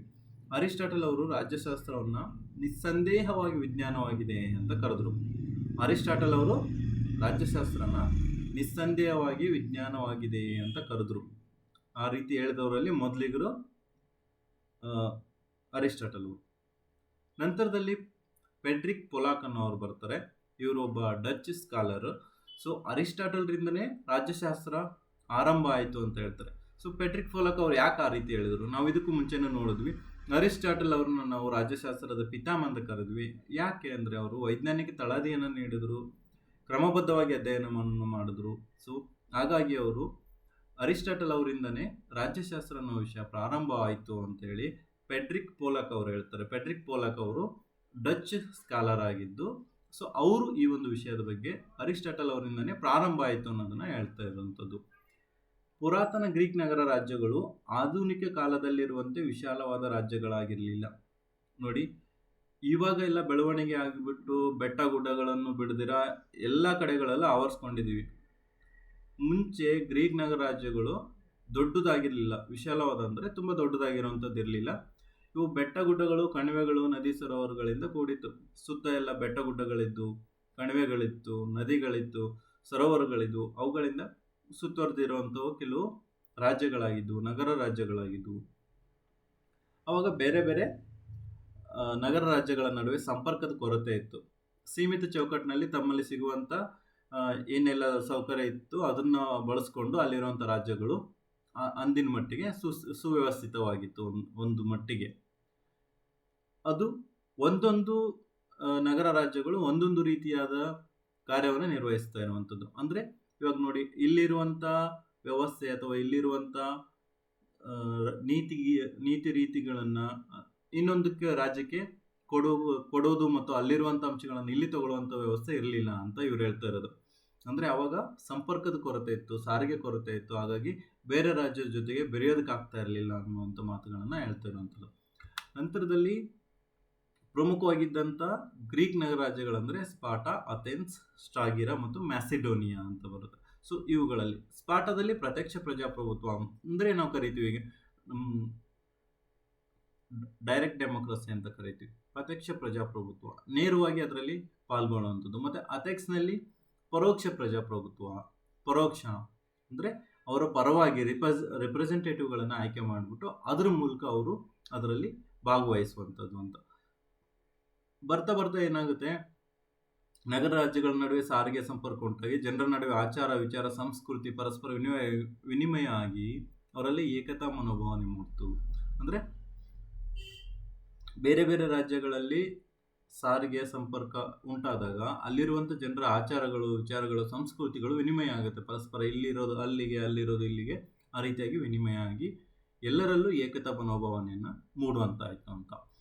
ಸೊ ಈ ಬೆಳವಣಿಗೆಗಳಿಂದ ಜನರಲ್ಲಿ ಪರಸ್ಪರ ಸೌಹಾರ್ದ ಮೂಡ್ತು, ನಾವೆಲ್ಲರೂ ಒಂದೇ ರಾಜ್ಯದವರು ಅನ್ನುವಂಥ ಭಾವನೆ ಬೆಳೆತೊಡಗಿತು. ಸೊ ಹೀಗೆ ನಗರ ರಾಜ್ಯಗಳಿಂದ ರಾಜ್ಯಗಳು ಉಗಮವಾಯಿತು. ಅಂದರೆ ಮೊದಲು ಒಂದೊಂದು ನಗರ ರಾಜ್ಯಗಳಿತ್ತು, ಅವುಗಳ ಮಧ್ಯೆ ಸಾರಿಗೆ ಸಂಪರ್ಕ ಉಂಟಾಯಿತು. ಸೊ ನಂತರದಲ್ಲಿ ಅವುಗಳೇನಾಯಿತು, ರಾಜ್ಯಗಳಾಗಿ ಉಗಮ ಆಗೋದಕ್ಕೆ ಸ್ಟಾರ್ಟ್ ಆಯಿತು. ಅಂದರೆ ಒಂದು 2-3 ನಗರ ರಾಜ್ಯಗಳು ಸೇರಿ ಅಥವಾ 4-5 ನಗರ ರಾಜ್ಯಗಳು ಸೇರಿ ಆ ಸಿಟಿಗಳು ಸಂಪರ್ಕದಲ್ಲಿ ಸೇರಿದಾಗ ಒಂದೊಂದು ರಾಜ್ಯ ಉಗಮ ಆಗೋದಕ್ಕೆ ಸ್ಟಾರ್ಟ್ ಆಯಿತು. ಸೊ ಇಂಥ ರಾಜ್ಯಗಳ ಆಡಳಿತವನ್ನು ವಿವರ ಮಾಡುವಂಥದ್ದೇ ಪಾಲಿಟಿಕ್ಸ್ ಅಂತ ಕರೀತಿದ್ರು ಅಂದಿನ ಕಾಲದಲ್ಲಿ. ರಾಜ್ಯಗಳಲ್ಲಿ ಯಾವ ರೀತಿಯಾದಂಥ ಆಡಳಿತ ಮಾಡ್ತಾರೆ, ಯಾವ ರೀತಿಯಾದ ಗವರ್ನೆನ್ಸ್ ಇರುತ್ತೆ, ಅದನ್ನು ಅವ್ರು ಏನಂತ ಕರಿತಾ ಇದ್ರು, ಪಾಲಿಟಿಕ್ಸ್ ಅಂತ ಕರಿತಿದ್ರು. ರಾಜ್ಯಶಾಸ್ತ್ರ ಅಂದರೆ ರಾಜ್ಯ ಮತ್ತು ಸರ್ಕಾರದ ವ್ಯವಸ್ಥೆ ಹಾಗೂ ಕಾರ್ಯನಿರ್ವಹಣೆಯನ್ನು ವಿವರಿಸ್ತದೆ ಅಂತ. ರಾಜ್ಯ ಅಂದರೆ ಯಾವ ರೀತಿ ಇರಬೇಕು, ಏನನ್ನು ಒಳಗೊಂಡಿರಬೇಕು, ಮತ್ತು ಸರ್ಕಾರ ಯಾವ ರೀತಿ ಇರಬೇಕು, ಸರ್ಕಾರ ಏನೇನೆಲ್ಲ ಕೆಲಸಗಳನ್ನು ಮಾಡಬೇಕು, ಯಾವ ರೀತಿಯಾದಂಥ ವ್ಯವಸ್ಥೆಯನ್ನು ಹೊಂದಿರಬೇಕು, ಮತ್ತು ಅದು ಏನು ಕೆಲಸಗಳನ್ನು ಮಾಡಬೇಕು, ಯಾರಿಂದ ಯಾರಿಗೆ ಏನು ತಲುಪಿಸ್ಬೇಕು, ಅಥವಾ ಯಾವ ರೀತಿಯಾದಂಥ ಕಾರ್ಯನಿರ್ವಹಣೆ, ಸೊ ಅವುಗಳನ್ನು ಏನು ಮಾಡ್ತದೆ ವಿವರಣೆ ಮಾಡುವಂಥದ್ದೇ ರಾಜ್ಯಶಾಸ್ತ್ರ ಅಂತ ನಾವು ಕರಿತೀವಿ. ರಾಜ್ಯಶಾಸ್ತ್ರ ಅನ್ನೋ ಪದನ ಹಲವಾರು ಚಿಂತಕರು ವಿವಿಧ ರೀತಿಯಲ್ಲಿ ಕರೀತಾರೆ ಹಿಂದೆ. ಸೊ ಅರಿಸ್ಟಾಟಲ್ ಅವರು ಬಂದಮೇಲೆ ಪಾಲಿಟಿಕ್ಸ್ ಅಂತ ಕರೀತಾರೆ, ಗೆಟೆಲ್ ಅವರು ರಾಜ್ಯದ ಅಧ್ಯಯನ ಮಾಡುವ ವಿಜ್ಞಾನ ಅಂತ ಕರೀತಾರೆ, ಸರ್ ಫೆಡ್ರಿಕ್ ಪೋಲಕ್ ಅವರು ರಾಜಕೀಯ ವಿಜ್ಞಾನ ಪೊಲಿಟಿಕಲ್ ಸೈನ್ಸ್ ಅಂತ ಕರೀತಾರೆ. ರಾಜ್ಯಶಾಸ್ತ್ರ ಅಂತಾನೆ ಪದವನ್ನು ನೀಡಿರೋದು ಯಾರಂದರೆ ಗೌಡ್ವಿನ್ ಅಂತೂ ಮೆರ್ರಿ ವಾಲ್ಸ್ಟೋನ್ ಕ್ರಾಫ್ಟ್ ಅಂತ. ಗೌಡ್ವಿನ್ ಮತ್ತು ಮೆರ್ರಿ ವಾಲ್ಸ್ಟೋನ್ ಕ್ರಾಫ್ಟ್ ಅವರು ರಾಜ್ಯಶಾಸ್ತ್ರ ಅನ್ನೋ ಪದನ ಮೊದಲು ಬಾರಿಗೆ ಬಳಕೆ ಮಾಡಿದರು. ಅಂತಿಮವಾಗಿ ಅದನ್ನೇನು ಮಾಡಿದರು, 1948 ಸೆಪ್ಟೆಂಬರ್ನಲ್ಲಿ ಪ್ಯಾರಿಸ್ನಲ್ಲಿ ಒಂದು ರಾಜಕೀಯ ವಿಜ್ಞಾನಿಗಳ ಸಮ್ಮೇಳನದಲ್ಲಿ ರಾಜ್ಯಶಾಸ್ತ್ರ ಅನ್ನುವಂಥ ಪದವನ್ನು ಅನುಮೋದನೆ ಮಾಡಿದರು. ಸೊ ಆ ಒಂದು ಯುನೆಸ್ಕೋದ ಆಶ್ರಯದಲ್ಲಿ ನಡೆದಂಥ ರಾಜಕೀಯ ವಿಜ್ಞಾನಿಗಳ ಸಮ್ಮೇಳನದಲ್ಲಿ ರಾಜ್ಯಶಾಸ್ತ್ರ ಅನ್ನುವಂಥ ಪದವನ್ನು ಅನುಮೋದಿಸಿದರು ಅಂತ. ಸೊ ಆವಾಗಿಂದ ಈ ಒಂದು ಶಾಸ್ತ್ರಕ್ಕೆ ರಾಜ್ಯಶಾಸ್ತ್ರ ಅಂತಲೇ ಬಂದಿರುವಂಥದ್ದು. ನಾವು ರಾಜ್ಯಶಾಸ್ತ್ರ ಅಂದ್ರೆ ಏನು ಅಂತ ಅರ್ಥ ಮಾಡ್ಕೊಂಡ್ವಿ. ಈಗ ರಾಜ್ಯಶಾಸ್ತ್ರದ ಸ್ವರೂಪ ಏನು ಅಂತ ನೋಡ್ತಾ ಹೋಗೋಣ. ಅರಿಸ್ಟಾಟಲ್ ಪ್ರಕಾರ ಮಾನವ ಸ್ವಭಾವತಃ ಸಮಾಜಜೀವಿ, ಸಂಘಜೀವಿ. ಸಮಾಜವನ್ನು ಬಿಟ್ಟು ಬಾಳಲಾರ, ಬದುಕಲಾರ, ಸಮಾಜವನ್ನು ಬಿಟ್ಟು ಬದುಕಲಿಚ್ಛಿಸುವವರು ದೇವರಾಗಿರಬೇಕು. ಸೊ ಇದು ಅಕ್ಷರಶಃ ನಿಜ. ಸೊ ಸಮಾಜವನ್ನು ಬಿಟ್ಟು ಬದುಕಲಿಕ್ಕಾಗಲ್ಲ, ಮನುಷ್ಯರು ಅಂದಮೇಲೆ ಸಂಘಜೀವಿಗಳೇ. ಸಮಾಜವನ್ನು ಬಿಟ್ಟು ಬದುಕಲಿಕ್ಕಾಗಲ್ಲ. ಒಂದು ಆ ರೀತಿಯಾಗಿ ಬದುಕಬೇಕಂದ್ರೆ ಅವರು ದೇವರಾಗಿರ್ಬೇಕು, ಅಂದರೆ ಅಥವಾ ಮೃಗವಾಗಿರಬೇಕು. ಮೃಗಗಳಂದರೆ ಗೊತ್ತು, ಪ್ರಾಣಿಗಳಾಗಿರಬೇಕು ಅಥವಾ ದೇವರಾಗಿರಬೇಕು ಅನ್ನೋದು. ಮಾನವ ತನ್ನ ಅಗತ್ಯಗಳನ್ನು ಈಡೇರಿಸ್ಕೊಳ್ಳೋದಕ್ಕೆ ತನ್ನ ಜೀವನವನ್ನು ಸುಖ ಶಾಂತಿ ನೆಮ್ಮದಿಯಿಂದ ಕಳೆಯಬೇಕಂದ್ರೆ ಈ ಸಮಾಜ ಅತ್ಯಗತ್ಯವಾಗಿರಬೇಕು. ನೋಡಿ, ನಮಗೆ ಸಂಬಂಧಿಕರು, ಬಂಧುಗಳು, ಫ್ರೆಂಡ್ಸು, ಸ್ನೇಹಿತರು, ಸೊ ಇನ್ನಿತರರು ಈ ರೀತಿಯಾಗಿ ನಂತರದಲ್ಲಿ ನಮ್ಗೆ ಏನು ಬೇಕು ಬೇಡಗಳನ್ನೆಲ್ಲ ನೋಡಿಕೊಂಡು ಸುಖದಿಂದ ಮತ್ತು ಶಾಂತಿ ನೆಮ್ಮದಿಯಿಂದ ಇರಬೇಕು ಅನ್ನೋದಾದರೆ ನಮಗೆ ಸಮಾಜ ಇರಬೇಕು. ಸಮಾಜದಲ್ಲಿ ಇವುಗಳೆಲ್ಲ ನಮಗೆ ದೊರೆಯುತ್ತದೆ. ಸಮಾಜದಲ್ಲಿ ಏನೇನು ಸಿಗುತ್ತೆ, ಸಾಮಾಜಿಕ ಭದ್ರತೆ, ರಕ್ಷಣೆ ಸಿಗುತ್ತೆ. ಸೊ ಅದಕ್ಕಾಗಿ ಸಮಾಜದ ಮೇಲೆ ಜನ ಅವಲಂಬನೆ ಆಗಿರ್ತಾರೆ, ಸಮಾಜದ ಮೇಲೆ ಅವಲಂಬಿತ ಆಗಿರ್ತಾರೆ ಅನ್ನೋದನ್ನು. ಸೊ ಮಾನವ ಸಮಾಜ ಜೀವಿಯಾಗಿರುವಂತೆ ರಾಜಕೀಯ ಜೀವಿಯು ಹೌದು. ಸಮಾಜದಲ್ಲಿ ಮಾನವ ಸಮಾಜ ಜೀವಿ, ಅದೇ ರೀತಿಯಾಗಿ ರಾಜಕೀಯ ಜೀವಿಯನ್ನು ಆಗಿರೋನು. ಮಾನವನ ಸಾಂಘಿಕ ಜೀವನದಲ್ಲಿ ಜಗಳ, ಕಲಹ, ಅಸೂಯೆ, ದ್ವೇಷ ಸರ್ವೇಸಾಮಾನ್ಯವಾದ ಸಂಗತಿಗಳಾಗಿರ್ತವೆ. ನೋಡಿ, ಒಂದು ಡಾರ್ವಿನ್ ಸಿದ್ಧಾಂತ ಅಂತ ಬರ್ತದೆ, ಯಾರು ಬಲಿಷ್ಠರಾಗಿರ್ತಾರೋ ಅವ್ರು ಬದುಕುಳಿತಾರೆ ಅನ್ನೋ ಲೆಕ್ಕದಲ್ಲಿ. ಸೊ ಅಂದರೆ ಸಮಾಜದಲ್ಲಿ ಇರಬೇಕಾದ್ರೆ ಈ ಜಗಳಗಳು, ಕಲಹ, ಅಸೂಯೆ, ದ್ವೇಷಗಳು ಇವೆಲ್ಲ ಸರ್ವೇ ಸಾಮಾನ್ಯವಾದಂಥ ಸಂಗತಿಗಳು. ಮನುಷ್ಯನ ಇಂಥ ಜಗಳಗಂಟಿ ಪ್ರವೃತ್ತಿಯಿಂದ ಸಮಾಜದ ಸ್ವಾಸ್ಥ್ಯ ಏರುಪೇರಾಗಿ ಶಾಂತಿ ಮತ್ತು ಸುವ್ಯವಸ್ಥೆ ಹದಗೆಡುತ್ತೆ. ನೋಡಿ, ಯಾರೋ ಒಬ್ಬನು ಜಗಳ ಮಾಡ್ದ, ಯಾರೋ ಒಬ್ಬನಿಗೆ ದ್ವೇಷ ಇಂದ ಅಸೂಯೆಯಿಂದ ಇನ್ನೊಬ್ರಿಗೆ ತೊಂದರೆ ಮಾಡ್ದ ಅಂದರೆ ಸಮಾಜದ ಸ್ವಾಸ್ಥ್ಯ ಹಾಳಾಗೋಗುತ್ತೆ. ಸೊ ಈ ರೀತಿಯಾಗಿ ಸ್ವಾಸ್ಥ್ಯ ಹದಗೆಡಬಾರ್ದು. ಇಂಥ ಸಂದರ್ಭದಲ್ಲಿ ಮಾನವನ ವರ್ತನೆಗಳನ್ನು ನಿಯಂತ್ರಿಸಿ ಸಮಾಜದಲ್ಲಿ ಕಾನೂನು ಮತ್ತು ಸುವ್ಯವಸ್ಥೆಯನ್ನು ಕಾಪಾಡಲು ಕೆಲವು ರೂಢಿ, ಸಂಪ್ರದಾಯಗಳು ಮತ್ತು ಪದ್ಧತಿಗಳು ಇರಬೇಕು ಅಲ್ವಾ. ಈಗ ನೋಡಿ, ಅವ್ನು ಕಂಟ್ರೋಲ್ ಮಾಡೋಕ್ಕೆ ಆಗಲ್ಲ, ಅವ್ನು ಮಾಡಿದ್ದೇ ಆಟ ಅನ್ನೋದಾದರೆ ಯಾವನಿಗೂ ಹೊಡಿತಾನೆ, ಇನ್ನೊಬ್ಬನ ಜೊತೆ ಜಗಳ ಆಡ್ತಾನೆ. ಹಾಗಾಗಿ ಸಮಾಜದಲ್ಲಿ ಸ್ವಾಸ್ಥ್ಯ ಅನ್ನೋದೇ ಹಾಳಾಗೋಗುತ್ತೆ. ಸೊ ಹಾಗಾಗಿ ಎಲ್ಲರನ್ನೂ ಕಂಟ್ರೋಲ್ನಲ್ಲಿ ಇಟ್ಕೋಬೇಕು. ಸೊ ಹಂಗಾಗಿ ಕೆಲವು ರೂಢಿಗಳು, ಮೊದಲಿಂದನೂ ರೂಢಿಗಳು ಬಂದಿದೆ. ಪಂಚಾಯತಿಗಳನ್ನ ಮಾಡ್ತಾ ಇದ್ರು, ಇನ್ನೊಂದು ಆ ರೀತಿ ಆದಂಥ ಸಂಪ್ರದಾಯಗಳು, ಪದ್ಧತಿಗಳಿದ್ದು. ಸೊ ಈ ರೂಢಿ, ಸಂಪ್ರದಾಯ ಮತ್ತು ಪದ್ಧತಿಗಳಿಗೆ ಶಾಸನ ರೂಪಗಳನ್ನು ಕೊಟ್ಟು ಅನುಷ್ಠಾನಕ್ಕೆ ತಂದು ಅವುಗಳನ್ನು ಉಲ್ಲಂಘಿಸಿದವರಿಗೆ ಶಿಕ್ಷೆ ನೀಡುವ ಅಧಿಕಾರ ಹೊಂದಿರುವ ವ್ಯಕ್ತಿ ಅಥವಾ ವ್ಯಕ್ತಿಗಳ ಗುಂಪಿಗೆ ಸರ್ಕಾರ ಅಂತ ಕರೀತಾರೆ. ನಿಮ್ಗೆ ಗೊತ್ತು ಯಾರು ಶಿಕ್ಷೆ ಕೊಡ್ತಾರೆ? ಗೌರ್ಮೆಂಟ್, ಕಾನೂನು.